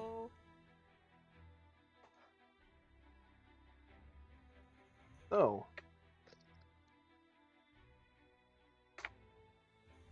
since we maybe have some non-regulars in chat tonight, I'll put in some information about who we are and who our characters are there in chat for you. We are the Shadow Crew in our Waterdeep Dragon Heist campaign. Everyone's labeled on your screens there. You can find links to people's stuff. You can see what people's characters are there. The party just managed to convince a red wizard of Thay and his bodyguard entourage to walk away from potentially making a deal with a Zentrum contact, and then teleported, warped against his will, the likely Zentrum contact into the entryway of the Blue Alley, and are about to possibly do violent things to him. We didn't say that. We didn't say that part, but he's definitely locked down. It's definitely a possibility, though. We can't like air it out. Say, no, it wouldn't happen. Callista would never.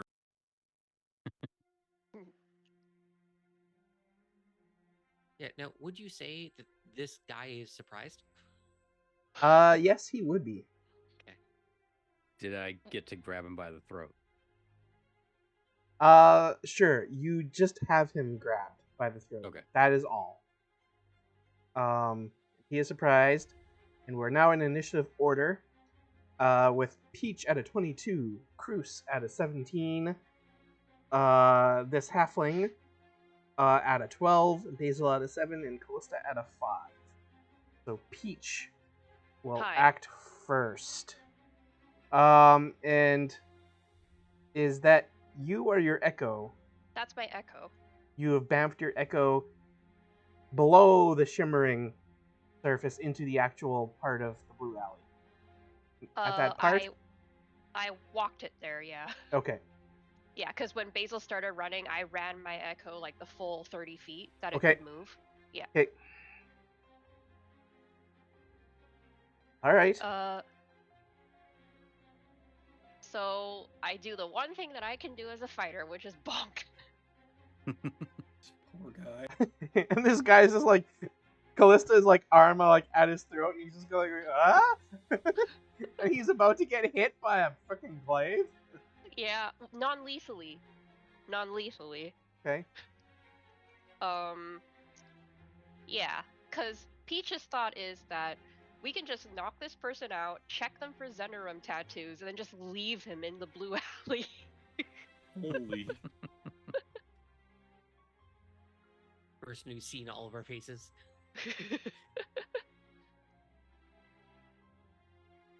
Oh no. 14. Does that hit a man in an apron? Yeah, it does. Okay, Let's say- cool. Was he expecting the box? Did he come out in like leather today? It was not. So 12 bonks of non-lethal damage. 12 damage. Okay. Does he drop unconscious instantly? No, he does not. Okay, he's not an NPC, then we can continue bonking. Is he secretly a Waterdeep noble? His face has now been like smashed in and is bleeding. Okay, 10 points of bonk. Does that bonk?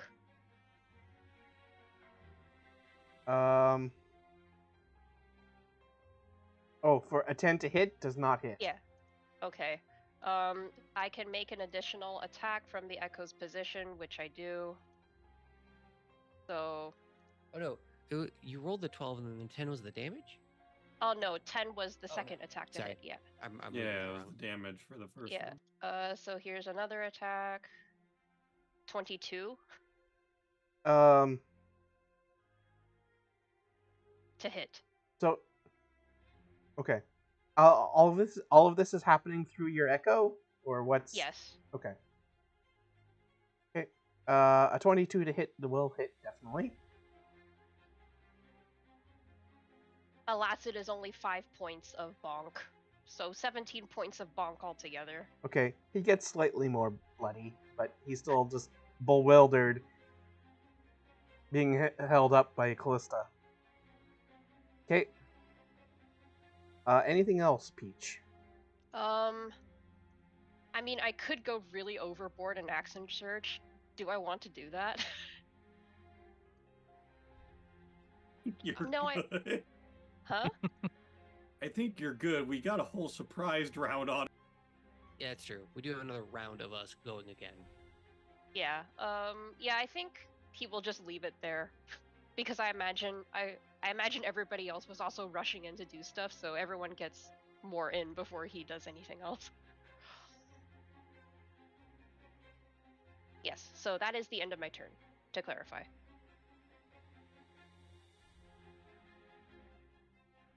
Okay.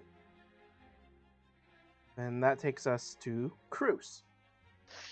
So, no one has told me what's up whatsoever, and I just start sliding down the rope. I see that Peach has already started bonking the heck out of this halfling. I'm like, oh, they must have it. Okay, Oh, that's my echo bonking.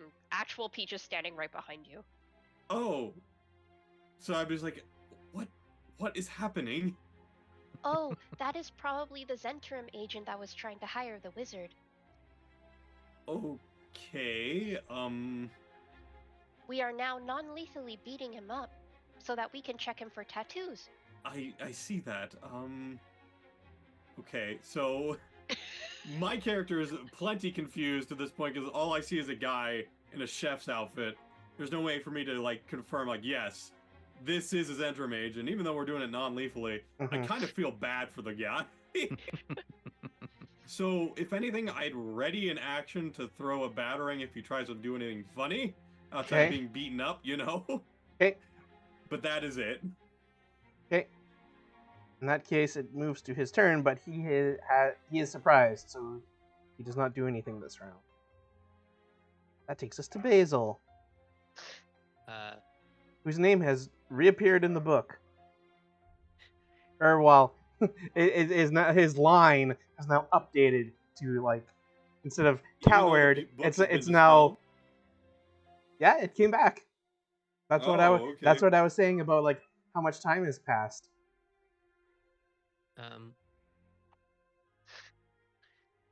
So I wanted to look up before this turn started, how long does chloroform take to take action? But I feel like if that were in my Google history, it would be bad. So I didn't. I mean, at the risk of getting my personal FBI agent inside my webcam running across the country to get me, it depends. Well, yeah, that's just it. It's like. Yo, I have no fear. I'll go and look it up for you. Gubby, you're in Canada. It's your personal RCMP agent. You don't know where I live. I just immediately thought in my mind, well, chloroform takes like almost 5 minutes, I think, to take any type of action. So I think it's kind of hilarious to just have Basil run up and stick a cloth under this person's nose and just go, shh, go to sleep for like the rest of this whole encounter. Because Basil's not gonna hit the person, has nothing to do with any of that, and doesn't have any like poisons that could do that right now. So I'm just here to gunk up the works, I guess. So yeah, I'm running in with a chloroform drag, just saying, "Shh, go to sleep." All it says on the toxicology thing is that if they're exposed to breathing it for a short amount of time. Short amount of time is like, upwards of 7 minutes. Don't worry about it. I don't know how to rule this. I don't. It's mostly me taking a non-action because I don't think you're gonna play out the 10 rounds of me sitting here. Oh, sorry, the 6 rounds is just a minute. So the 60 rounds of me sitting here holding this under his nose. Okay. I don't see that as a mechanical possibility. Yeah. He's just saying I'm in here. All right, FBI, don't go and arrest me for searching up how long it takes for chloroform to activate. That's why I didn't do it. Okay, I've said it publicly now. So you guys, if you see me randomly missing, you'll know. Hey, he was making a joke. He was doing a bit, guys. Stop. It's okay. This is how we Then get a VPN to sponsor us. Yeah. Oh, Right. for sure. that takes us We to gotta invest. Callista. All right, so I still have him grabbed. Yep. I'm gonna pull out my crossbow. And Excuse me.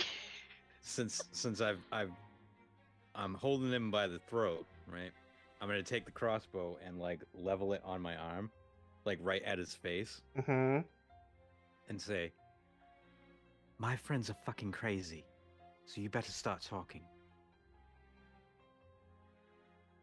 Okay. This guy was literally running down the alley not even 5 seconds ago, and all of a sudden he's been beating the shit out of him and then threatened with a crossbow.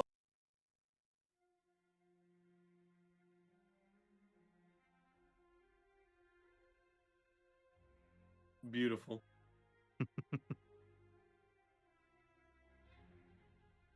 Um.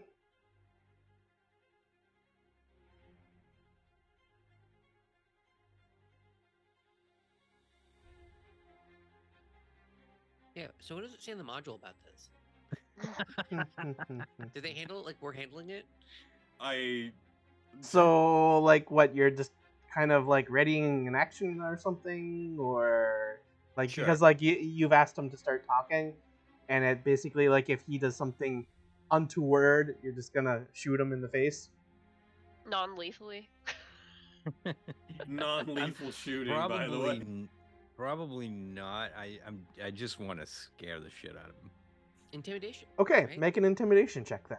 Oh, that makes sense. How is my intimidation? Shouldn't be terrible, but shouldn't be crazy either. Ooh. Why do I have advantage on that? Oh, do you have the Great Hand token equipped? Because that's on guards for Waterdeep. We get advantage on persuasion, deception, and intimidation. Okay. So it wouldn't be up for this guy. Unless this guy is secretly a. Is he secretly a guard?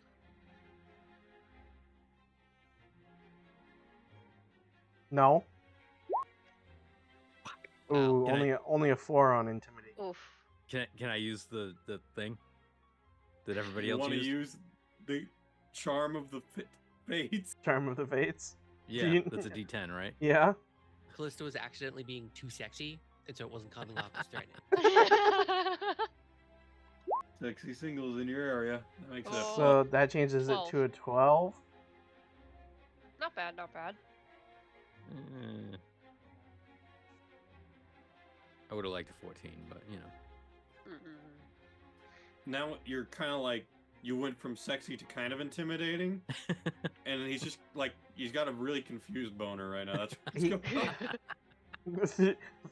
Through like his like smashed nose and like all the blood on his face, you do see that like the expression on his face just looks terrified.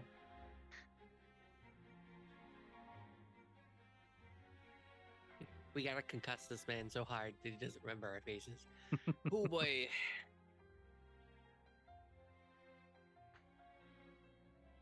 Yeah, and that's all I got. That's what I'm gonna do. Okay, that takes us to the start of round 2 with Peach. Hi. Well, it's my echo, and my echo can't speak, so it's just gonna keep bonking, I guess. Non-lethally. Does a 12 hit? You better start talking. Wham! Talk, damn it! Wham! A 12 would hit, except for the fact that like as your blow starts coming in to like smash him in the face again, he very quickly seems to like utter something and like wave a hand and activates the shield spell in front of him. Oh. So that bumps up his AC, and a 12 would no longer hit. Mm-hmm. Second bonk then. Does a 21 hit? Yeah. You sound so sick of me. No. That's a 9. Okay. So now, so now, like the glaive like slams through the magical shield and smacks him in the face again. Unleash Incarnation Oh my to hit god. Bonk one more time. 15. Hold on, one Shield second would here. raise it by 5, so whatever it is. Till the start of your next turn. So +5 out of 15 does not hit. Peach is going to action surge. Yeah, Okay. Holy So, I need to find it on my thing so I can tick it off. This is very much a FU in particular type of moment. Yeah, very FU in particular. So, Bonk 1, 16. No. Oh dang. Bonk 2, 14 also No. doesn't hit, I'm guessing. Unleash Incarnation.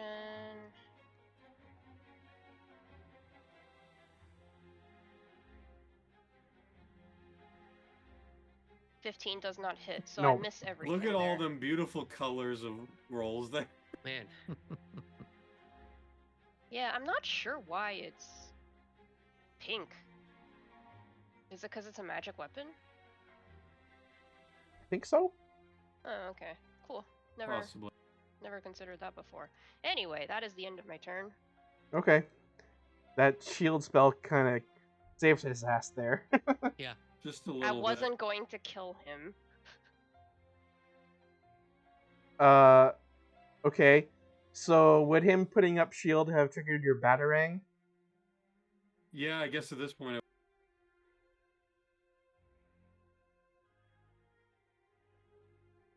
So you want to try and throw that batarang at him? Yeah, we can do that.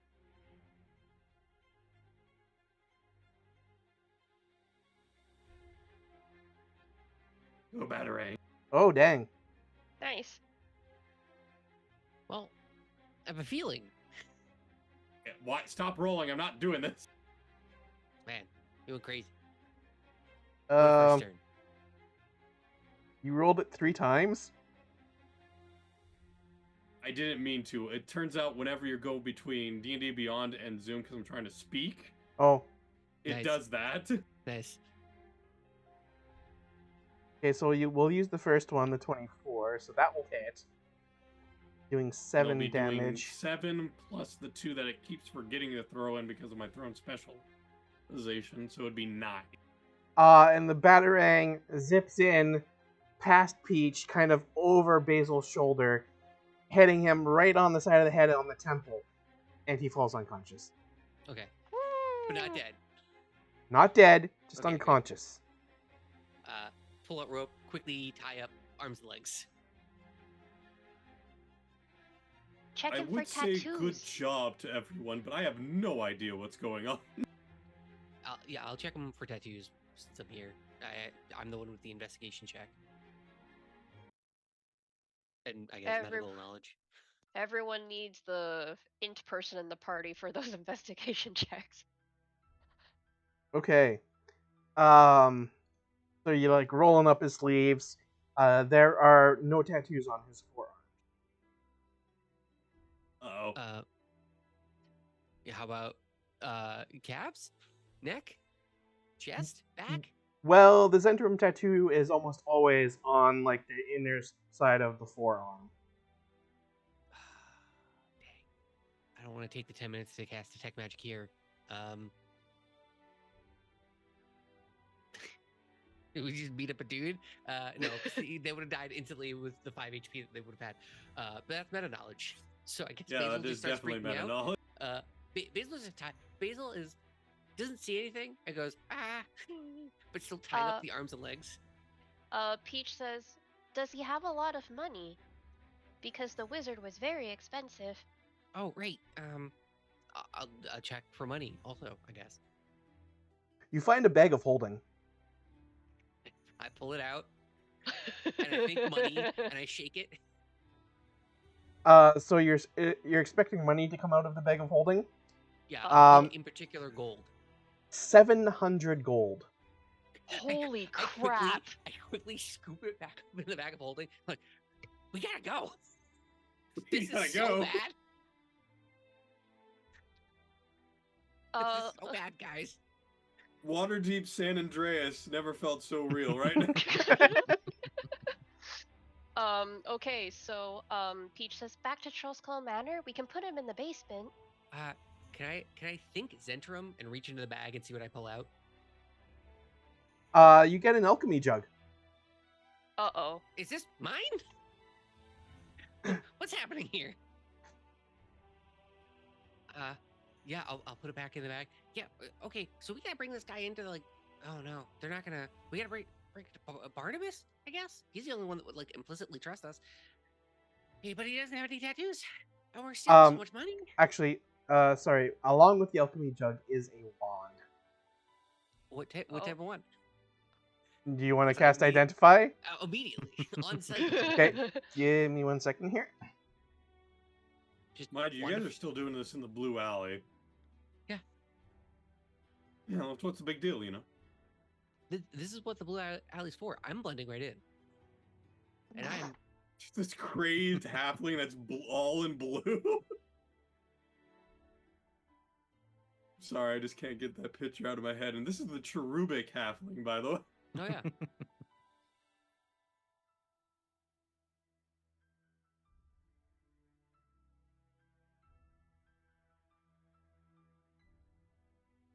It is a +2 wand of the War Mage. Oh. Oh. Oh, okay. Hmm. That sounds fantastic. I don't know what it is, but it sounds fantastic. Right? I know for 2024... If only Tam was here, he'd be flipping his shit right now. That's a while you are holding this wand, you gain a +2 bonus to spell attack rolls. In addition, you ignore half cover when making a spell attack. Yeah. Requires Basically got attunement by built-in a spell sniper spellcaster. into it.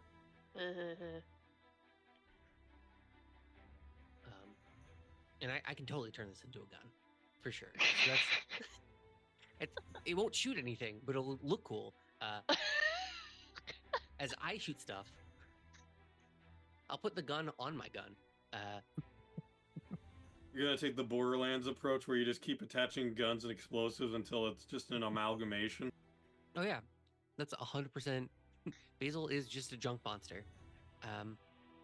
Okay, I'll scoop all the gold back up, put everything back into that bag of holding. Quickly think about putting it in my bag of holding because And I'm realize that's deranged, a terrible idea. and then go, oh, great. Hey, someone else want to hold us as we try and go back? Because if it gets too close to mine, things could explode. Peach says, I will carry it, as his echo reaches out to take the bag. I'll hand the bag over. What do we do You know about what I this see guy? out of all... Well, we were commissioned by the Lord's Alliance in order to take care of this, so I say we put this man in our basement, and then we send someone to go as fast as possible to the yawning portal to talk to the horrible man and tell him to pick up this interim agent, and then we do not have to deal with him anymore. That's if we know it is a Centrum agent. If we can't walk through town with this person around us. Right, that's exactly what I was going to say. How are we going to get him back to the tavern? How far are we from the yawning portal exactly? I think we're closer to the tavern than we are the yawning portal. Yeah, you're closer to Trollskull. Oh, okay. How close are we to Trollskull, though? Yeah, 1 second here. So start at Blue Alley.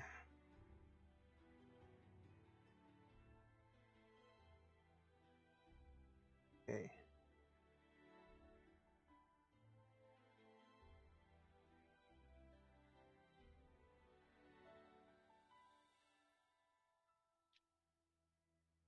Can I put something half in the bag of holding? Oh my god. Do you have an invisibility spell slot left? Because we could just make him invisible and then carry him back.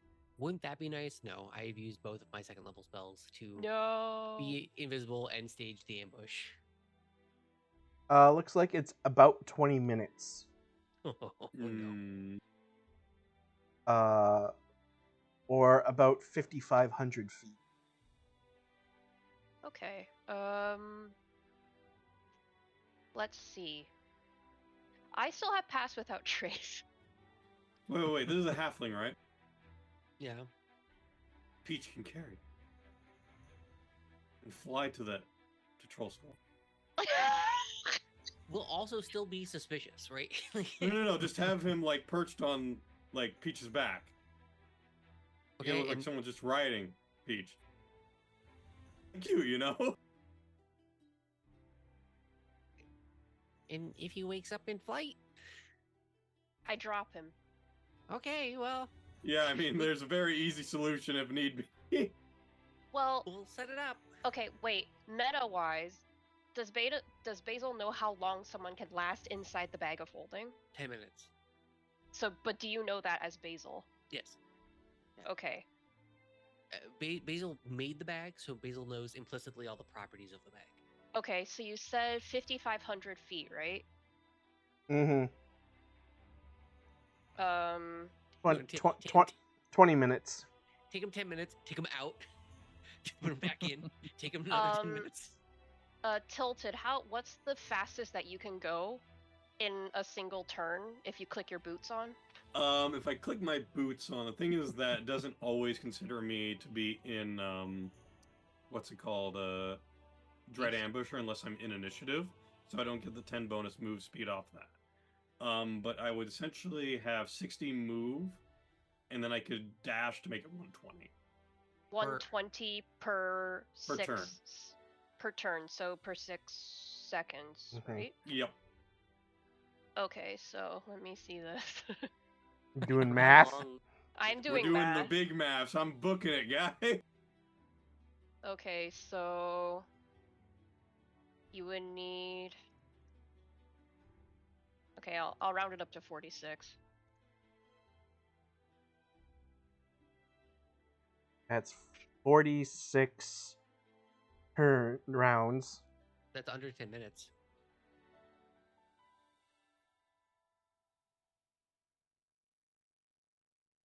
$46 times 6 equals 276 seconds. Divide that by 60 equals 4.6 minutes. So if you click your boots on and you just dash continuously with this guy in the bag, you could make it back to Troll Skull Manor in under 10 minutes, dump him in the basement, and then we're okay. I mean, I won't say no, but I imagine that would be very physically demanding for my character. Oh yeah. That's why we're playing D&D. Is this boots of is what you have boots of speed? Boots or of do you have... speed, yeah. Okay, so you can do that for 10 minutes, for a total of 10 minutes in a day. So this is all Correct. mechanically sound. Mechanically sound, it's just you're asking a character to full-on sprint for 5 minutes straight. Yeah, but you have magic boots that let you full-on sprint for 10 minutes out of Yes, the day. but you'd for assume that you're moving as fast as you humanly can. Yeah, which normally is on 100. top of. Yeah, that's You- you do- 120 feet per 6 Do you just seconds. want to take another level of exhaustion from doing it? That's the problem. I'm already at 1 level of exhaustion, so if I take another level, my speed is reduced to half. And that's feeling that after we're not- you're done it, though. We're Okay, not if you doing want to much rule it with like the rest that, of this sure, day. I can do it. I look at you guys like, you all do realize it's been a very long night for these, right? Well, we could put him in the bag and then take longer than 10 minutes. I'm assuming Basil has told us all about the 10-minute rule. Oh, yeah. And then every 10 minutes, we just stop, pull his head out of the bag, and then we keep going. I literally turned to Baze and like, can you get him into the bag? You can get anything in the bag. That's not the hard part. The hard part is making sure that you hit the time frame so he doesn't die in the bag. What is my time frame? Your time frame's right around 7 to 8 minutes. At like 9 minutes, brain stuff starts going crazy. So yeah, it's pretty good to go like the 7 to 8 minute route. All right. I guess I'll meet you all there. And I'm like very like out of it already as it is. I'm like, all right, sure. Did we Added- get an Emerald Enclave badge that got recharged or no? I did, but I'm determining whether I should use it or not. I already used the greater on mine, so I only have lessers left. Yeah. I would go ahead and take this second level of exhaustion to do this, correct, Shadow? Yeah, at the end, yeah. Alright, so assuming nothing's going on while I'm sprinting at top speed through Waterdeep to the tavern, I'm gonna do that, I guess. Alright, the moment you get there, run into the basement and then dump him out as quickly as humanly possible to make sure that he breathes and doesn't experience brain death. Alright, sounds good, I guess. We'll meet you all there, I suppose. Alright, unless you're gone again. Here you go. Are you stuffing you, him in his Basil. own bag of holding? No, it would go in mine. Mine already has the the body count, right? Like, so might as well just keep cranking that number up. Just gotta keep adding more to that count there, you know. It's Meanwhile- seen several bodies. It's been used quite a bit. Meanwhile, I guess if we do the split screen montage of Cruz just like sprinting in like the magical boot speed blur through Waterdeep, meanwhile the rest of the group is going along at a reasonable clip, I would hope, and then Peach is like just putting his hand into the bag of holding and thinking random things and then seeing if he gets anything out of it. Okay. Want to try and come up with some of those random things? Yeah. What is the first thing he would think of? Think kill someone. Why would I think that? Because, We're not. Weapons or swords or like daggers or poisons. You could just say literally weapons, but yeah, I'm not there. Peach puts his hand in the bag and thinks drow. Okay, nothing comes out. He is relieved. Now he thinks weapon. Yeah, so there will be lots of like daggers and short swords and some light crossbows. I'd say probably like 6 daggers, 3 short swords, and 2 light crossbows. My guy was a supplier. It's like a video game menu where you're like changing out whatever you're equipping, except he's doing this in a bag. So every time his hand comes up, a different weapon comes out. How many weapons can we fit in this bag? Come find out. And then after like the 7th weapon, he thinks poison. Nothing comes out. He looks to Basil. No poison, unfortunately. Dang it. Potions? Potion? No potions. What about No potions. Loved ones? Loved ones? Thinks Did we- Peach? Did we accidentally murk a family man? I guess nothing pops up into my hand when No. I think loved I ones. guess you'd say sentimental would be the right word. Phew. Oh I man, that's a think- weight off the shoulders. Then Peach has a horrible thought and thinks corpse. Nope, nothing. No bodies either. Okay. Well, Yes, generally we're the only ones that put bodies in a bag of holding. And then Peach looks at Callista with a very injured look on his angelic owl face, and he says, "Have you met everyone in Waterdeep, Callista? You never know." So I'm guessing you've got a point there, Peach. Anyway, I guess we show up at the tavern, and the aviary is just sitting at the bar, just he's in the basement. That's assuming that nothing happened while I was running. Nope. Okay, so yeah, I'm just kind of sprawled out on the bar. The bar keeps kind of just looking at me like, is he all right? It's like, just give me a minute.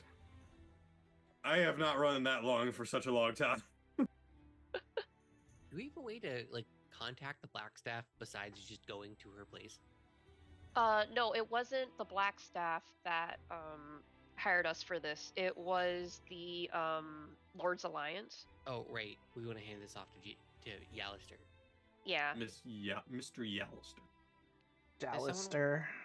Want to go down to the yawning portal to tell him while the rest of us kind of sit and make sure that this guy doesn't leave the basement, or no one comes in and flays his, muscles off his body like the I last was time? going to suggest that. I will go since Jallister did approach me. All right. I think I'm Yes. gonna just lay here for a bit. Yes, why don't you two stay here and I'll go with Peach.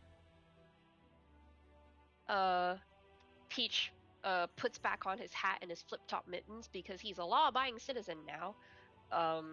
And he will go with Callista to the Yawning Portal to tell the horrible man what they have achieved. Okay. You did quite well in the alley, Peach. Oh, thank you. I just thought of it like talking to a customer.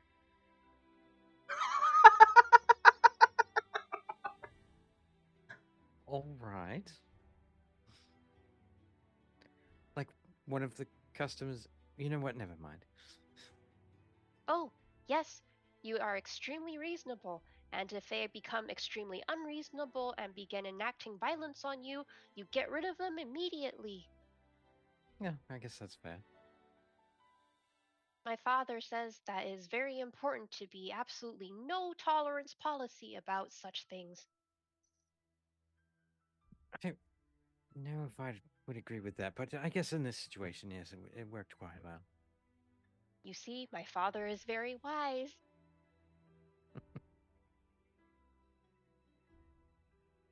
Oh, wow, we are quite far. Mm-hmm. I guess it takes us a good while to get there, huh? I believe it's 40 minutes to get to the Yawning Portal Hmm, at a normal pace. yeah. Do we Um, find Jallister? Yes. Jallister is tucked away in at a corner table, drinking by his lonesome. Peach looks over at Callista dolefully. Maximum dolefulness. And then goes over to speak with Jallister. Good morning. Good morning. Yes, we have dealt with the Red Wizard. You dealt with the Red Wizard? Oh, I gave him 50 gold and then he went away. Huh. Okay. He had 6 very unfriendly people with him. It was 5. Oh, 5 very unfriendly people with him. Jallister, how do you know? Okay. Well, what did you say to him? Oh, I told him that he was in great danger and had to leave immediately, and he was convinced. Huh? Well, We gave him a bunch of gold as well. mm-hmm. And we told him that the Zentrum were in the middle of a civil war, and he made a dismissive noise. Well, suppose as long as there isn't a Red Wizard of A working for the Zents, that's a win. And then Peach will proceed to describe the wizard specifically, just so that Jallister can look for him or whatever, because the guy didn't look like he was in a hurry to leave the city. Mm-hmm. And then, really burying the lead here, he's going to say, by the way, we have the potential Zentrum agent that was meant to meet with him tied up in our basement. You what? We have the potential Zentrum agent sent to meet up with him tied up in our basement. Yes, you What do you heard him mean right. potential? Didn't confirm? Well, he is dressed like a chef. Oh dear. Well, he is dressed like a chef, but he had 700 gold inside a bag of holding and an alchemy jug, and he could cast shield. What kind of chef can do that, I wonder? Probably not a real one. He also did get very upset when he saw the red What? wizard walking away. Hmm. Yes, when he what- saw that the wizard was walking away, he ran closer towards me. Whatever could that be? What? What did this person look like? Oh, He was a halfling. Or he dressed is Yeah. like a halfling. chef. Dressed like a chef, yeah. A halfling. Oh. And you apprehended him, and you have him in your basement. Yes, we have him tied up in our basement. Right now. He's not going anywhere. You better hand him over to me, otherwise you folks might be in a whole lot of shit over your heads. Well, that was the whole point of us coming here. But we are not bringing an unconscious man who is tied up out in public to you in a tavern. So we were thinking, maybe we could tell you and you can come with us and take him away. That is likely a good idea. Yeah, let's go handle that right away. On the way back, Peach is definitely going to ask, so who is this person who is dressed as a chef? His name is Manifret Cherryport. I hate him already. And he's These names. quite an accomplished spellcaster in his own right, and he is a private chef for some very important people.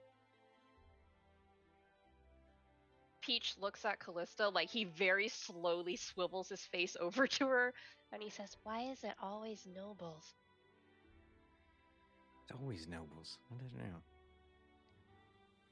And we just freaking mugged this guy. That's our specialty. Stuffed him in a Reverse bag and then mugging. ran across the entire Waterdeep to drop him in our basement. Well, but you see, he did used to be a private chef for some of the very upper elite nobles of Waterdeep. Recently, he left their employ, maybe a few months ago, and that's about when we learned that like he might be in cahoots with Zentrum, being an agent of theirs. So it's good to know that he is, and now I'm a little worried as to who exactly he might be chefing for. Did he work for the Greyhounds? The Growlhounds? Growlhounds, you mean? Greyhounds, yeah. I don't think he worked for them. Oh, all right. They're not exactly part of the upper elite. Hmm. Still nobles, though. Yes. Yes, we know them fairly well. So, has Troll Skull Manor been leveled to a cinder by the time we get I guess back? at this time, No. me and Basil probably would have gone to the basement to see if he's woken up. At the point, I've tied a chloroform rag around. I've soft waterboarded him to keep him asleep. We do want to talk to him at some point, Sir Basil. Yeah. Little when- did you know, he's a spellcaster of the 9th level, and you do not want him to talk whatsoever. The problem with people I- talking is that they can lie. So, I'm cool just waiting for the authorities that know what they're doing and that have, like, cells to hold this guy. It doesn't have to be us sometimes. I mean, sure, but I kind of just like look at you for a minute and just like do the motion like, look, it's kind of my thing. Oh, I mean, yeah, here's the problem is every single time that I feel like we poked our nose into things, there's been brain dogs and, like, us almost dying and a mind flayer in a hallway, and it's just like, man, when are we gonna learn that lesson to not poke our nose in things? And this guy is, like, just ready to get our nose poked in him or something. Phrasing. I understand your fears there, Sir Basil, but I want you to understand at this point, we're so deeply entrenched in Waterdavian lore and culture at this point, we're going to be involved in some way. I just want you to accept that. I mean, you're right. Okay, I'll untie the chloroform rag and hand it to you. His arms and legs are tied pretty good, so if he does start acting up, just tie that back around his mouth and then he should fall asleep in like 10 to 15 minutes. No problem. I then make some like magical incantations just to show, and I just put a finger to my mouth like, don't worry, I have that covered. All right, I'm gonna go upstairs and not be part of this because I'm not gonna be good at that. I'm a blue halfling who doesn't belong in this type of situation. So, All right. And this is Uh, assuming that they're not back by the time I'm actually getting the ability to talk to him, because he could be knocked out the entire time since, chloroform was on his face. Yeah. Yeah, well, it would take them at least 80 minutes to get down to the Yummy Portal and back. Yeah. So, It really depends on how quickly he gets out of his stupor of both being knocked out and chloroform. I'll have cast like a healing spell on him so he doesn't have like a broken nose and stuff. okay. It's more so he doesn't drown himself while he's here. So eventually, they arrive back with Jalister. Uh-huh. And Peach proudly leads him to the basement where this dude is. I watch as you guys come and like, welcome. He hasn't come to quite yet, but we've got him prepared for you. Oh, it is a good thing. As we learned on the walk, he is a very powerful spellcaster, so he may have blown us all up. Fantastic to know. Chloroform Yes. rag. Probably better to keep him asleep.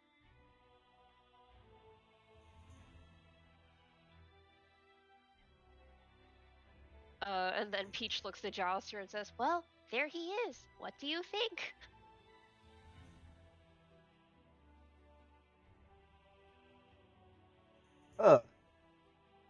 So you got him here. Wonder how the heck I'm gonna get him out of here. Oh, I hired a carriage service to come and like pick some passengers up. Passengers? If you want, we can put him into an empty wine barrel. Well, maybe I'll just carry him out of here as maybe perhaps someone who drank too much, and then like I can put him in the back of a carriage and get him out of here. Sounds good Yeah. to me.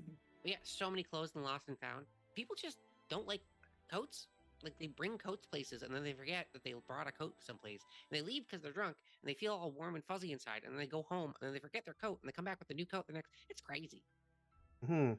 Yeah. Okay. So Are you sure I'll- you will be safe if he wakes up? I'll take his like chef stuff and that cleaver off of him, and then like dress him up in some of these lost and found clothes. Yes, make sure you cover his hands as well. So no one sees that he's tied up. Right. Peach will dig a coat out of the lost and found and like basically drape it over the guy. Okay. So he's like swaddled inside this coat. All right. Well, good work, folks. You've certainly proved yourselves in the eyes of the Lord's Alliance. So you gain 2 renown, Oh, the Lord's Ooh. Alliance. And then what are you doing with the bag of holding that he had? That was what I was going to ask, if we needed to give him at least whatever we can find inside the We bag Yeah, of holding because- to him. We don't tell him about the bag of holding. guys, Uh, guys, d- guys. does he have like all of his effects, like everything that was on his person? Because that might cause some issues when he wakes up. I want to make sure that I have everything. Peach, who has been carrying the dude's bag of holding, says, "Well, it was all in this." Ah, well, would you mind handing that over then, please? Peach has no problem doing that, so he does hand it over. Leslie's just watching it happen. No, wait, stop. Wait a minute. And And he's, you did say there was a bunch of gold in here, right? "Oh, there was 700 gold." So then he'll open the bag of holding, put his hand in, and then pull out 200 gold pieces and gives it to you all. Yes. Oh. When I did pull out the Wand of the War Mage, I did snag that one. Okay. That one did get cherry picked. Okay. Hopefully that doesn't bite And us in the butt later. I'm sure this can cover your payment for services rendered. "Oh, thank you." Peach will immediately divvy it with everybody. All right. I better get this guy out of here. Thanks for your services. Ta-ta. Good day. You know, I was really not minding his professionalism until he said "ta-ta." Now he's back to square zero for me. Honestly, more professional than he was, the entire time that we knew him. The Tata was a bit of a throw. Though it's just so weird because, What? he was like a cool guy. Where's Tata coming from? And then like he's like carry him with him like draped over his shoulder, like as dragging him out as if he's like a drunk guy.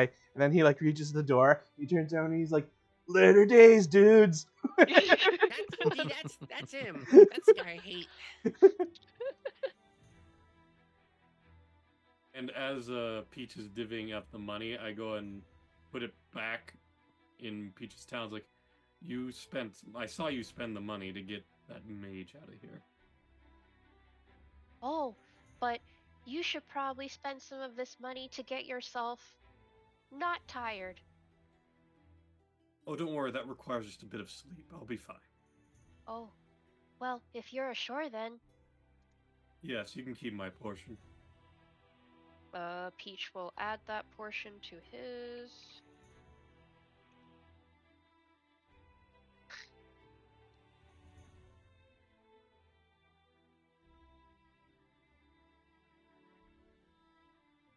And meanwhile, in the newspapers the next day, "Carriage blown up." "Annoying surfer bro gone missing." Perfect. These are the highlights I'm expecting out of the tabloids of Waterdeep. "Yay, we put a man in our basement and he didn't get flayed. How nice." Done it. Finally. Everything we set out to Man, do. that is a +1 from us, guys. We did it.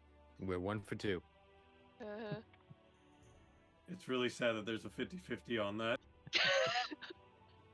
Hey, we could use that as a threat. "We're gonna put you in our basement, and there's a 50-50 chance you won't have your skin." Honestly, I was freaking out in my head when you said, "We'll just put him into one of these old wine barrels." I'm like, didn't we go and melt down a guy in a vat of acid inside the basement? There's a goo man in one of those. Let's not. I'm just like, holy shit. Listen, we run a tight establishment. I'm sure we would know which ones were empty and which had a goo man in them. Would we? All right. I don't.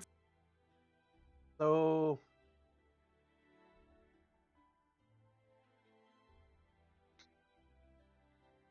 it's probably about early afternoon. Oh? Mm-hmm. What did the party wish to do with the rest of their day? Well, I was going to suggest chasing after the stone, but 75% of the party is not an ideal percentage for us you to be guys at are our best. perfectly fine. I'm just the one that will be lagging behind. Oh, I'm Yeah, gassed. what I'm trying to get is that I Oh. would rather have us 100% of the party like ready to do things. So maybe we can table that till tomorrow. Well, we gotta decorate, remember, and like get ready for Dead Winter's Day. Ooh. Oh yeah, that's right. Maybe Cruz, we could do that while you get some rest. Yes, please get some rest. Go upstairs. I will bring you a tea tray. I think that's still what, 2 days away? I have it Something here like as 5 days away from Dead Winters. Did we have anything that Oh. was needing to be done So 4 days away. immediately? Yes, right, 4 days away. Only the wizard thing and then the stone thing, but the stone thing can be followed up whenever, assuming that's not time I'm sensitive. sensitive. Yeah, but you have 2 points of exhaustion right now, which I think actively damages your ability checks and stuff. So maybe we Well, don't. the first want level damages ability checks. The second one reduces my speed by half. Yeah, so maybe let's wait until you've slept off at least the 1 point of exhaustion. There's no then- reason to not just burn a day here, right? Like, Yeah. Yeah. especially since you can only remove 1 level of exhaustion per day, correct? Yeah, a prolonged rest, but yeah, it's basically per day. Unless Or- we go to the Holy Hands house and be like, hey, Yeah. Massimar friend, can you cast Greater Restoration? Yeah. Hey, Master, my friend, do you have an energy drink for our bro here? Yeah.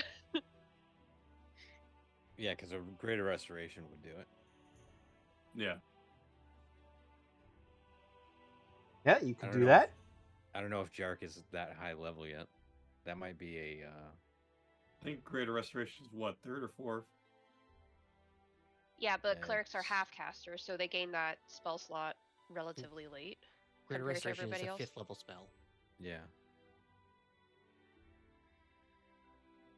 Yeah, because I don't Are have it. clerics half casters? No, Aren't they? they're full No. casters. Oh, my bad. Yeah. I'm misremembering. Paladins are half casters. Yeah, I mixed it up with paladins. My bad. My bad. Yeah, that's fifth level abjuration. I'd have to go with like, Telez or something. Yeah, Yeah. yeah, you'd have to get someone higher up than Jarek. And that one's gonna cost you some money. Yep, definitely. Which, be fair, we probably could afford if we really wanted to. Mm. I Well- Would don't I know. know? Would I know how much that would be? You're probably looking at 120 gold per cast. Oh, Or you could just chill for a day, right? Like, Well, we Yeah. could pay for one, chill for a day, and then you'd be up. You'd be good, right? Yeah, Essentially. Because you have 2 levels, and be- right. Yes. I'd be and you need willing to cast it twice in order to get rid of it completely. But if we're taking the day off anyway, then you just really need to cast it once and then rest, and then next day you're back to normal. Yeah, we could take you over to the Holy Hands house. They could look, help you out, and then you spend the rest of today resting, and by tomorrow you'd be relatively back to normal. You're all alright with me stepping away for that, sure. Yes, of course. Yeah, so that can be what we do for the rest of today, helping Cruz hobble to the Holy Hands house. I mean, you guys could. I could walk over there solo, technically, and you guys could go ahead and. No, we are not letting you do that. Come Yeah. on! Let's go anywhere solo after exposing ourselves to potentially a huge informant for the Zentrum Underground. Yeah, it's great. It'll be fun. Your imaginary friend now. We have to go with you to the hospital. Well, if That's I'm basically what imaginary, we're they'll doing. never find me. That's the problem. They are imaginary too. They can hurt you. It works like the ethereal plane. Hmm. Well, I know some of you want to get some decorations going. Yes, this is a bit more important, Cruz. Well, maybe I just don't see it as much that way, I guess. Oh, I see what is going on now. You are what my father calls being difficult. Now behave and let us take you to the Holy Hands Temple, or I will pick you up and bring you there. You don't need to do that, Sir Peach. I will go ahead and make my way there. Peach looks over at Callista very proudly and nods. He figured it out.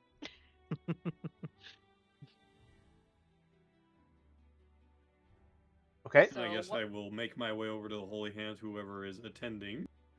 Peach will Okay. definitely go. Yeah, me too. All right.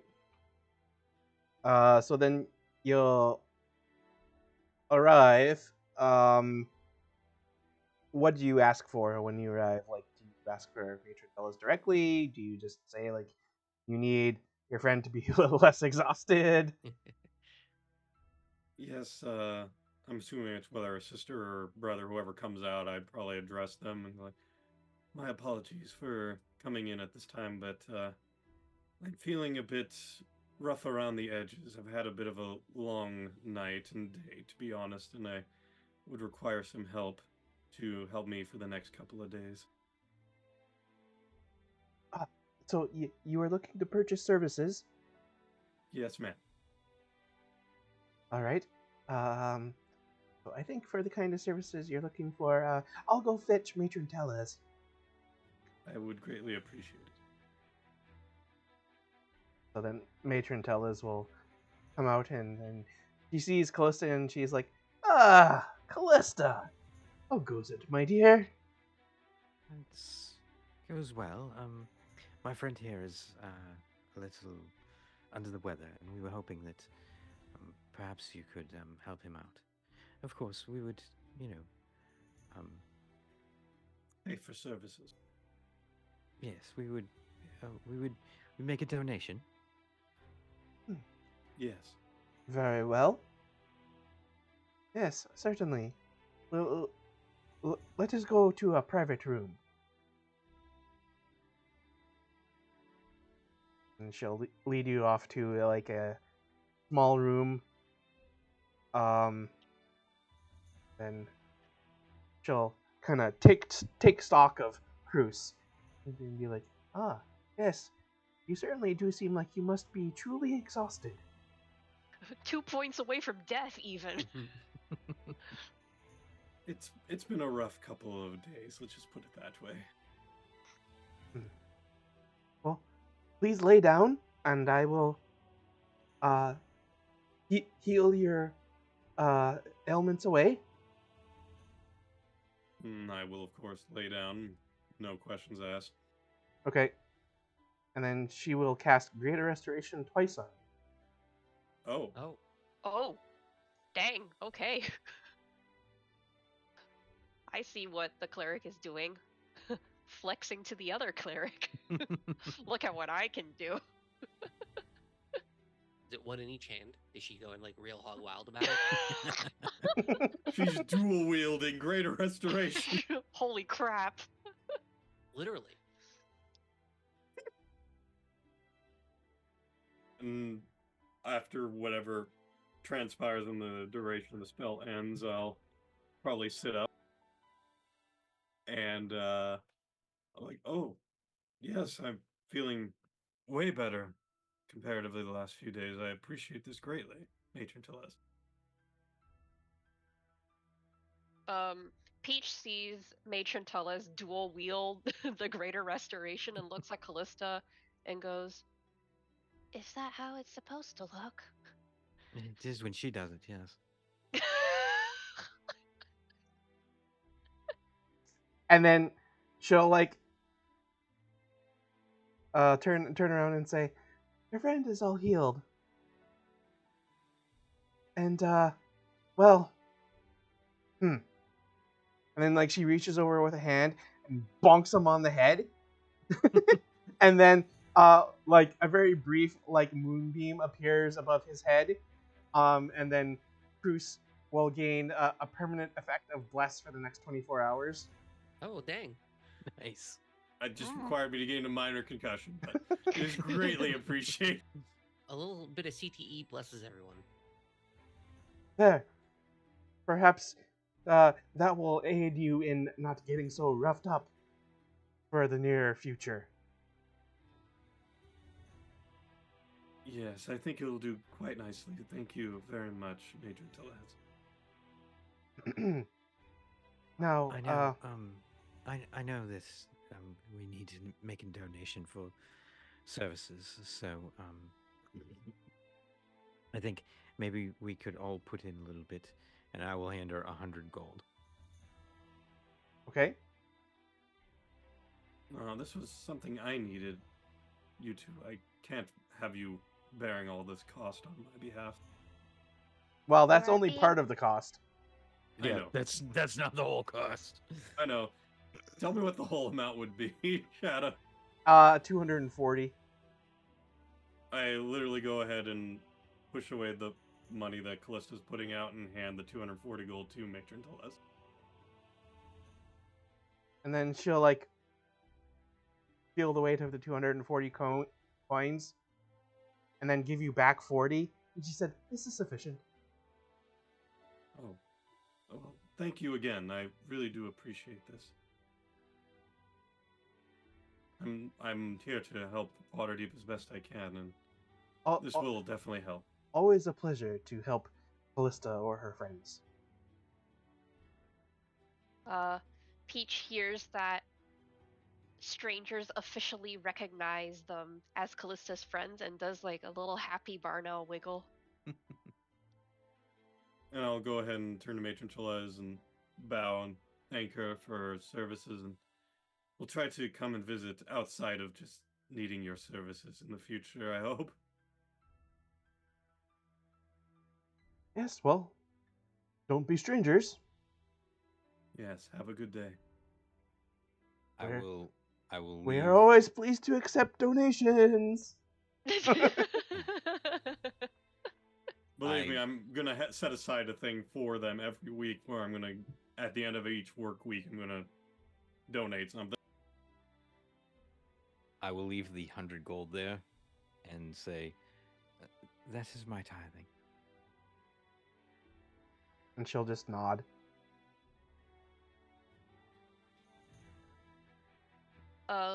We go back to Trollskull Manor, I guess. As you guys come back, Hey, Basil has spent $100, or $100, 100 gold pieces in advert money to spruce up the place in Oh, full Winter's Day attire. aw, nice. All of the people are in. All of our workers are in costumes. They're I don't know what. So what is like the theme behind Winter's Day? Because I'm just picturing a lot of Christmas stuff, and that can't be accurate. I do think I have a description of it here somewhere. Give me a second.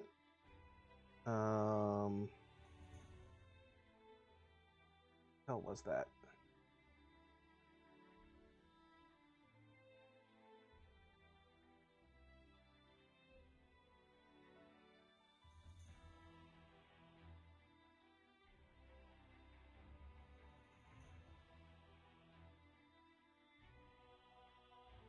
There's also like a weird contraption hooked up outside. It looks like a Ricola horn. I don't know what they're actually called. I know they have a real name. I can't think of it. I know what you're talking about. That's shooting snow just like straight up out of it. It Aw. looks like it's hooked up to my room somehow. So the whole like front of our area is like now peppered with a good inch of snow, which is causing a bunch of traffic problems. There's When Peach gets back, oh, sorry, continue. There's also loud music coming out of everywhere. Loud Winter's Day music that you've heard 1,000 times and you don't want to hear again, and it's the same song on repeat. And I sit there as we're walking up there, and we're like, you must have hired those same bards again, huh? Oh, maybe. They do sound a little improved.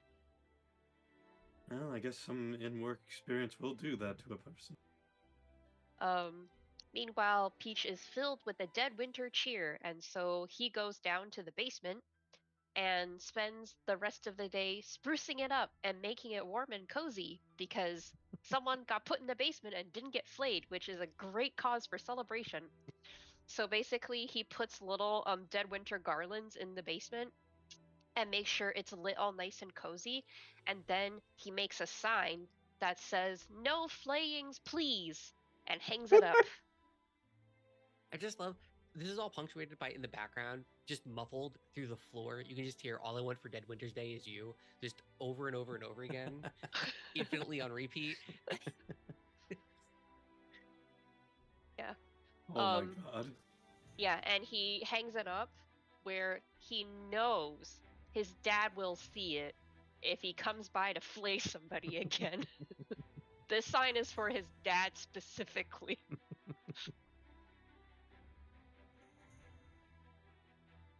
And I will go to the bar and drink. I would probably see what I could do to help organize it, because at this point I'm feeling quite good, all things considered. So I'll probably go around to where I can help Basil and see what needs to be done. Basil is frantically upstairs, just hitting things with a wrench, going like, I can't make it play any of the other songs. I paid for so many songs, and it only plays all I want for Dead Winter's Day is you. And I'm losing my mind. It's like the loudest in his room. Yeah, so it seems that like Dead Winter Day is kind of similar to the Nordic or Germanic pagan festival of Yule before it got appropriated for Christmas. Oh. Okay. So yeah, it's a lot of like evergreen kind of stuff to like show that they're still celebrating life even though it is the middle of winter when most other things are dead. Alright, time to go out and get the Strange Light family Christmas tree.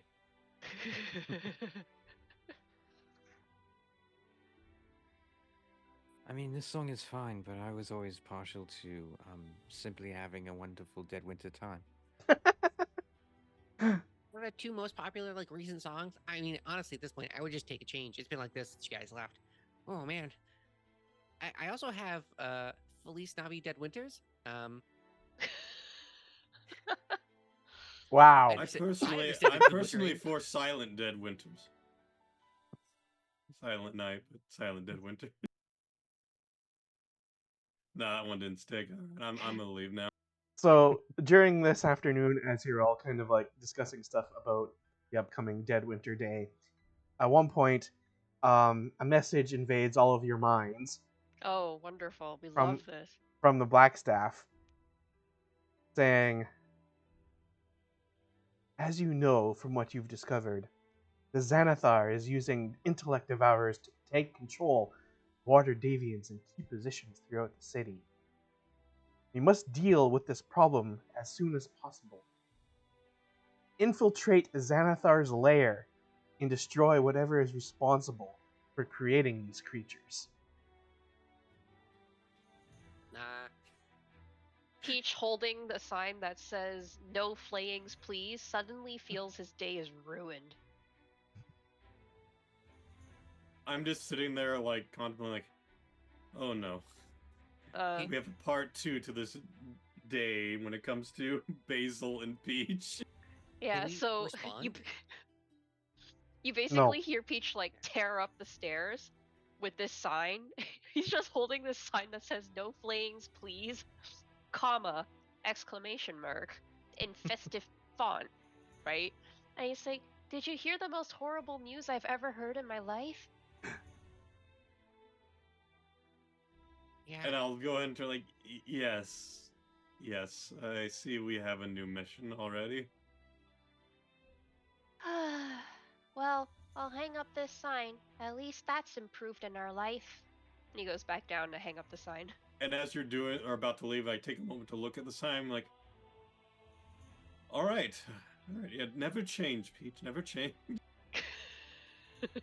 I mean, it's not bad advice. Yes, that is very true. We must. I'm just gonna drop it. Yeah, I've were you had a flaying long people day down there? myself. Because you shouldn't be flaying people down there. It's a pretty clean basement. It's where we keep all the wine.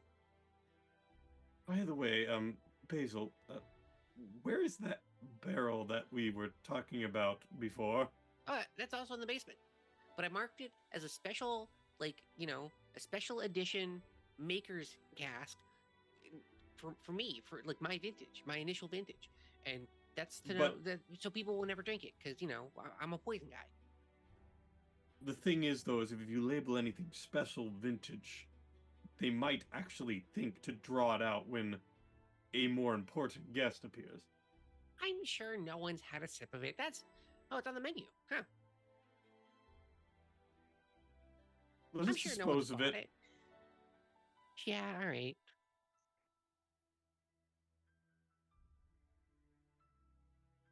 Well, shall we call it there? Yes, let's Yeah, call I it think that's a there. good spot. I think ending with, "Oh, it's on the menu." That's great. It's perfect. It's like Perfect. the Yes, perfect. amazing. Textbook Shadow Crew, honestly. Oh, I forgot something. Uh-oh. Okay, we'll conclude after you've. The guy Yes. got flayed after all. Our life is ruined. Because when you were leaving the blue alley, I needed Basil to make a perception check.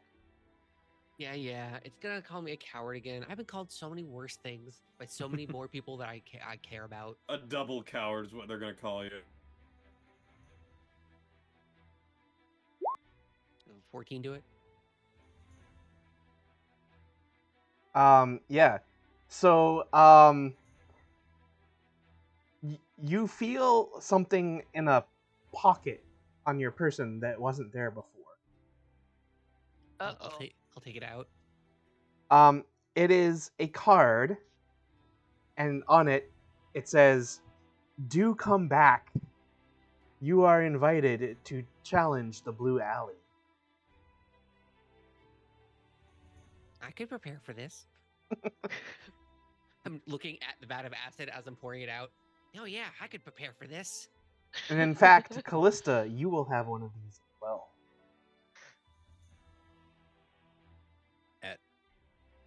I won't notice it until the end of the night.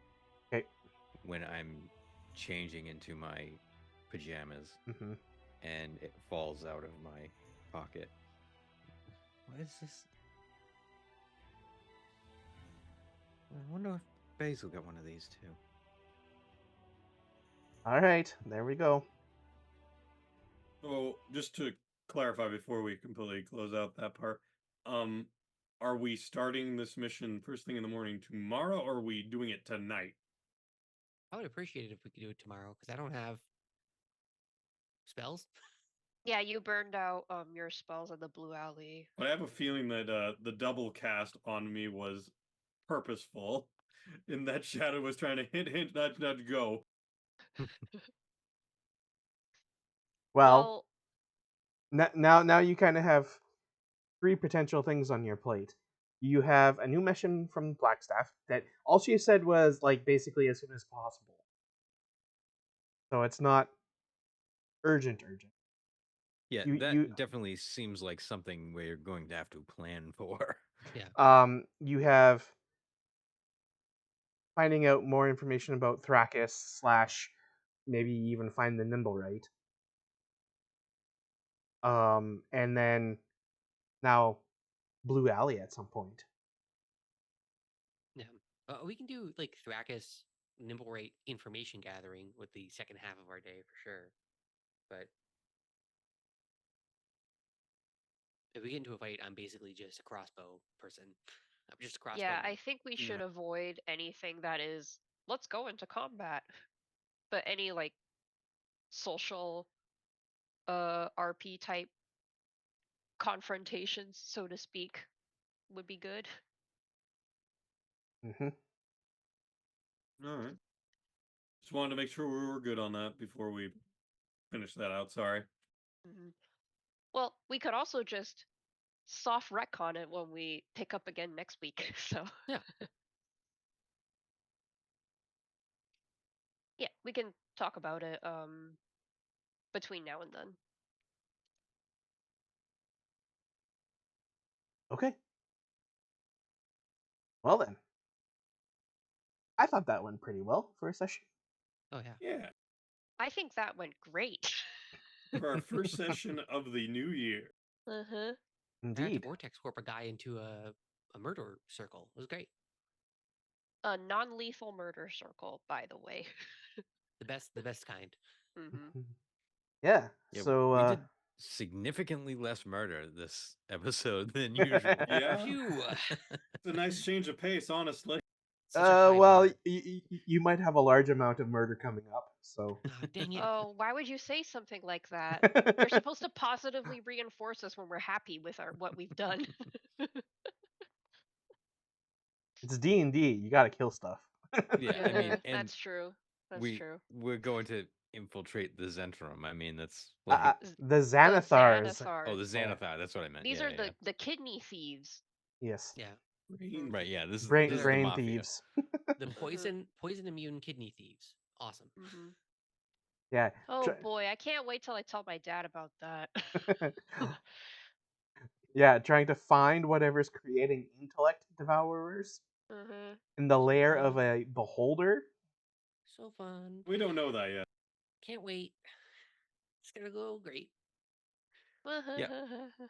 Would we know that Xanathar is a beholder? It's rumored to be. Yeah, did we went to that toy shop Yeah. where we learned about that like back Yeah. story stuff. You did. Yeah. And I'm trying to who mentally knows where the prepare Peach. Xanathar's lair is? Yeah. Maybe we are Xanathar. Oh, the Yellow Brick Road. Oh Oh, man, no. is it right under Trollskull Manor? Hello there, Kit the Traveler. I'm afraid you've come in right at the end. We are just finishing No. up, It's always the way of things. but thank you for stopping by nonetheless. Yeah. Yes, thank you. Yeah. So, Drew, was there anything in tonight's session that particularly stuck out for you, or that you want to discuss or bring up? And then, do you have anything else going on in the near future that you want to plug? Basil being blue, I thought was hilarious. That Yeah. whole that whole thing It's was gonna be blue for the next like 4 sessions. it's just spot on. I love it. It's great. And I see a couple new people in the chat. Mm-hmm. We will be back. If you missed this episode, we will be back on Wednesday next week. We are shooting for Wednesday. As long as that Yes. works out. I think Tilted was a little unsure, but I believe. I think we should be fine for Wednesday. Okay. Yeah. So Wednesday at 9 p.m. Eastern. 6 6 p.m. for all you West Coasters. Yeah, 6 p.m. Pacific. All you dirty, dirty West Coasters. Hey, hold on a minute. Yeah, get a real time Or zone, why don't you? 8 p.m. What the Central. So Drew enjoyed Basil being blue. I did. Yeah. It was very good. Anything else? And like I said, significantly less murder this time. Mhm. Well, there was Peach just absolutely beating the shit out of a halfling. It's just so funny. Yeah. If you think about what happened in real time, I teleported a guy into an alley that he didn't see like the corner of, directly into the arms of a friend who held him down. I ran up with a cloth, and then Peach just comes with a glaive and just starts whacking him over the face multiple times, very fast, until he's passed out. Yep. And then like a burner priest rang comes whipped in and knocked him out. I get the kill steal at the end there, of course. It happened so fast. It was like 2 turns. Or Yep. no, not even 2 turns. 2 rounds. Yeah, it was like a round and a half. Mm-hmm. What about stream stuff? You got any stream stuff coming up there, Drew? Oh, on Sunday, what's today? Friday. On Sunday, I will be playing Outer Wilds, and I've never played it before. Oh, nice. So Enjoy that. Did Holy you butt. say Yeah, it's an Sunday? experience. yeah, Sunday night. I'm gonna. Yeah, I'm switching that out for. Usually that's my Final Fantasy night, but I really want to play Outer Wilds. So You should be closing in on Final Fantasy too, aren't you? yeah, I think I'm Oh. probably like 3/4 of the way through. Ah, okay.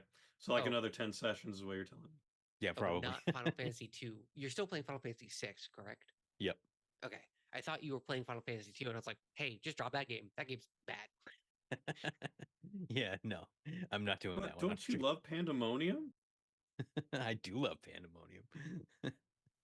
Final Fantasy 2 and Final Fantasy 3 are my least favorite of the entire collection.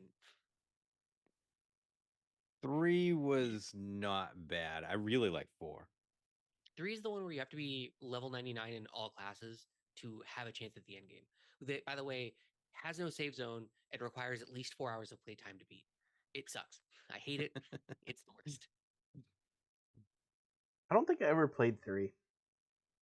It's the only one to this day, I still haven't completed because I hated what it wanted me to do. All right. Well, I'm excited to check out Drew on Sunday for Outer Wilds. So excited. Yeah. So, Tilted. And did Hi. anything particularly stick out about tonight's session for you? Anything that you really liked? And any stuff that you've got going on that you might plug? So yeah, I mean, for me tonight, I gotta give it to Basil. Like, I am always a fan of his antics, but it was funny to see the whole spread out throughout the whole stream in general. Launching that guy at 50 feet over into Callista's arms was hilarious, of course. Secretly funneling gold over to Peach to like, hey, get these guys out of here. Leave, go. We don't need to deal with them. Just go. Bye. Bye bye. And like Drew has already stated, it's great that we didn't murder a bunch of people. My character was ready. I had a whole thing set up. I was gonna dunk on someone the moment I was given any sort of inclination for it. But then I saw Peach come down. Like, what the heck is Peach doing? Well, it's a good thing that you guys actually didn't wind up in the worst case scenario, which is where you have to fight the mage, the red wizard of Thay, and the halfling who is also a mage, and the 5 thugs. Yeah, that would have been brutal. I was scared for a second when Peach stepped up, and then the game knew that we should be doing this and gave Peach the nat 20. And I was just like, thank you. Yeah. Bless Free. up. We're free. We don't have to deal with it. I received your benediction. Yeah, I mean, like, all these characters are great. I'm not trying to like sing like, oh man, everyone else didn't do that much. Peach did great. Callista did great. I just tonight for me the highlight was Basil's antics. So I really do appreciate that. In terms of stuff for me, as some of you may know, I've already finished XCOM 2 last week, so now I'm moving on. I'm taking a slight break from the single player stuff and doing some like Slay the Spire and other roguelike stuff just to go ahead and take a break. But I probably will be going ahead and hitting up another single player experience soon enough. All right. All right. So, Hoodie. Do you have anything standing out from tonight aside from Basil being blue, or the vortex warp? It was an absolutely. It's funny because I don't think any of our characters reacted to it, but essentially one of our friends jumped up into the air and just disappeared. That is true. And it was the least notable thing because we were all freaking out about, well, everyone's approaching, what do we do? And we just all accepted it immediately. And we're like, magic exists, sure. Because and then he was just up there. And I was like, man, that's so funny. Like, if someone walks underneath him, we could just like fully gank a person into the thing. And then I was thinking about all the ways that this is gonna go wrong. And then it went so incredibly right. So the jump into the rope trick and then all of us just like kind of blanking on it was such a great like low key moment that happened. Mm-hmm. I'm looking My forward thought to. was that. Oh, sorry. Oh Continue. no, please. I was gonna move on. So if you have something to add, please. My thought was that because rope trick is a relatively low level spell, that like mimes and Waterdeep use it constantly. So that was my that was Hold my on. rationale for Peach not reacting to it. There's mimes in Waterdeep. Well, why wouldn't there be? There's mad wizards. What else would Basil mimes be? There would is definitely scared be of mimes in mimes. Waterdeep. Basil's terrified of mimes. Noted. Writing that one down for the books. All right, Yeah, so whenever we see mimes, we gotta go and give a save for Basil, and whenever we see fire, Callista, and then I guess whenever we see flames, we'll have Peach, and then I don't know what mine is yet. We'll figure it out eventually. watching Yours loved is ones die. cardio. Oh, Anytime I you thought have you were to gonna do. say the walls is what you were gonna go Yeah. for. Oh yeah. But I mean, other than that, it was just fun all around. I felt very low energy, so I guess I tried to crank Basil up to 11 to make up for it.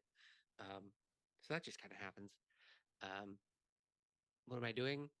Probably after this, going to bed. So no, not streaming. Do you have But your D&D on Sunday? I think I'm going to have to take a break. I had them beat the first of their 4 bosses that they ended up making Hmm. in their one shot. With I introduced a whole bleeding mechanic that I really enjoyed, and I would want to try and sort a whole bunch of stuff out before we go back to it. So I'm thinking about taking a month-long break, but we'll find out. Sometimes the bug just gets you, and you want to play D&D. That's why we call it sometimes on Sunday, because you never know when it's going to be. We don't have a schedule. Oops. All right. Happens to us all the time. Honestly, we're always like, "Let's play more D&D, guys. Yeah. Can Yeah. we do it? Right. Let's make it work. We got to sleep here. Screw that. We can do D&D." When like It's as long as I'm prepared. yeah. That's it for me. All right. Well, Gubby, you have fun tonight. Hi. I did have fun tonight. I Oh, got a new good. owl bear. Yeah, you did. I did. That was a great moment. I And was a little also, concerned for a moment about Peach, who is an owl person, receiving yeah. an owl bear plushie. I mean, I Clearly not the reasoned, same. yeah, I reasoned that like his father probably introduced him to the entire concept of owl bears and owls that are not him. Hmm. Cause like that's got to be a conversation that Aarakocra have to their kids, right? Like, like No. Let him go. Let him cook. Let him cook. right?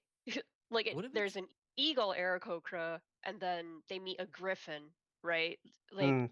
there's got to be a conversation there what if it's about. like an aspirational thing, like an Arnold Schwarzenegger poster you have up on the wall as a kid, where you wake up every day and you see that and you're like, I'm gonna get buff like that owl bear, and then you kind of get owl bearish. Hmm. Yeah, I can kind of see that. But yeah, his dad probably showed him owlbears as like no, and then showed him a pictograph of like an owl person. It's like yes, that one's you. Don't get confused. 4 legs, 2 legs, wings, no wings, etc., etc. Well, yeah, and also to be fair, the owl bear plushie probably looks kind of more like a snowy owl head with Yeah. bear body as opposed to like barn owl. Mm-hmm. Yeah. So also, I just love the duo of Callista and Basil at the corner of the alley, just like, what are we doing? Help! 2 people that are in on the plan but don't know what the plan is Yeah. just a great comedic setup. And And then, then of course, meanwhile, the immediate setup afterward.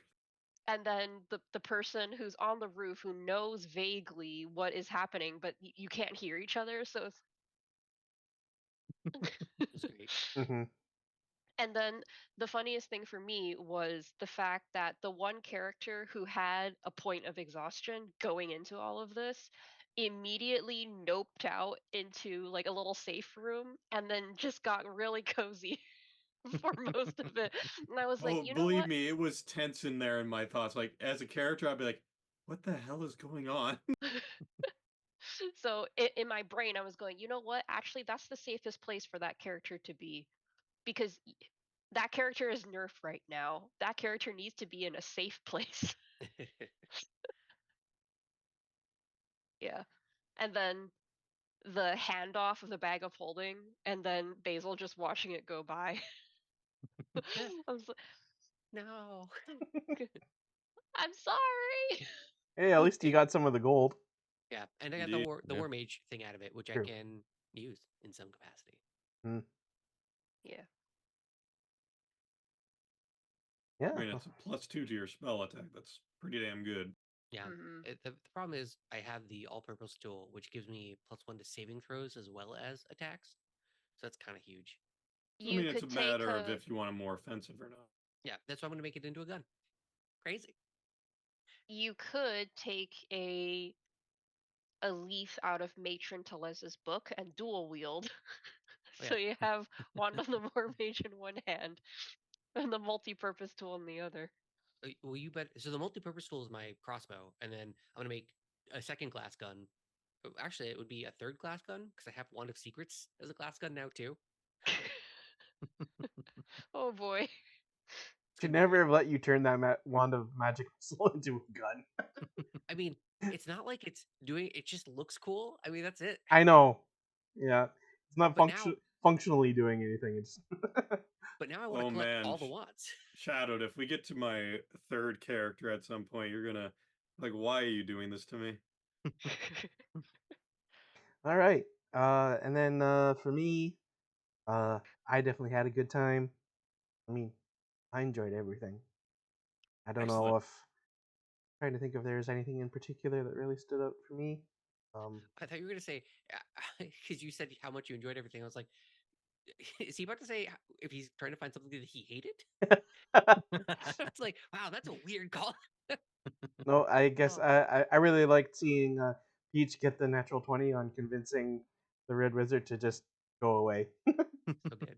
I Yeah. cannot even believe that worked. Yep. Um, and set out some seeds for some other stuff going on. Um, yeah, I'm excited to see what comes next. Is see how you approach things. Sessions coming up. Um, but for me, I do the streaming thing sometimes. Uh, maybe I'll play a game and do a stream tomorrow night. Um, and check out my stuff if you're interested in that at all. I might be doing uh, Digimon Cyber Sleuth, Ooh. which is a game I started playing on my own recently. Then I was like, maybe I should stream this. So, Sure. yeah, other than that, we'll be back on Wednesday again. Wednesday at 9 p.m. Eastern, 6 p.m. Pacific for more D&D here on Arvin Elron's channel. So again, thank you to Arvin Elron for hosting our campaign on his channel. Check out his stuff via commands in the chat if you can to support Arv stuff. Let me see. It's late on a Friday night, so I don't know if there'll be. Don't see anyone in particular I'd be interested in raiding with a relatively small group of viewers tonight. So no raid tonight.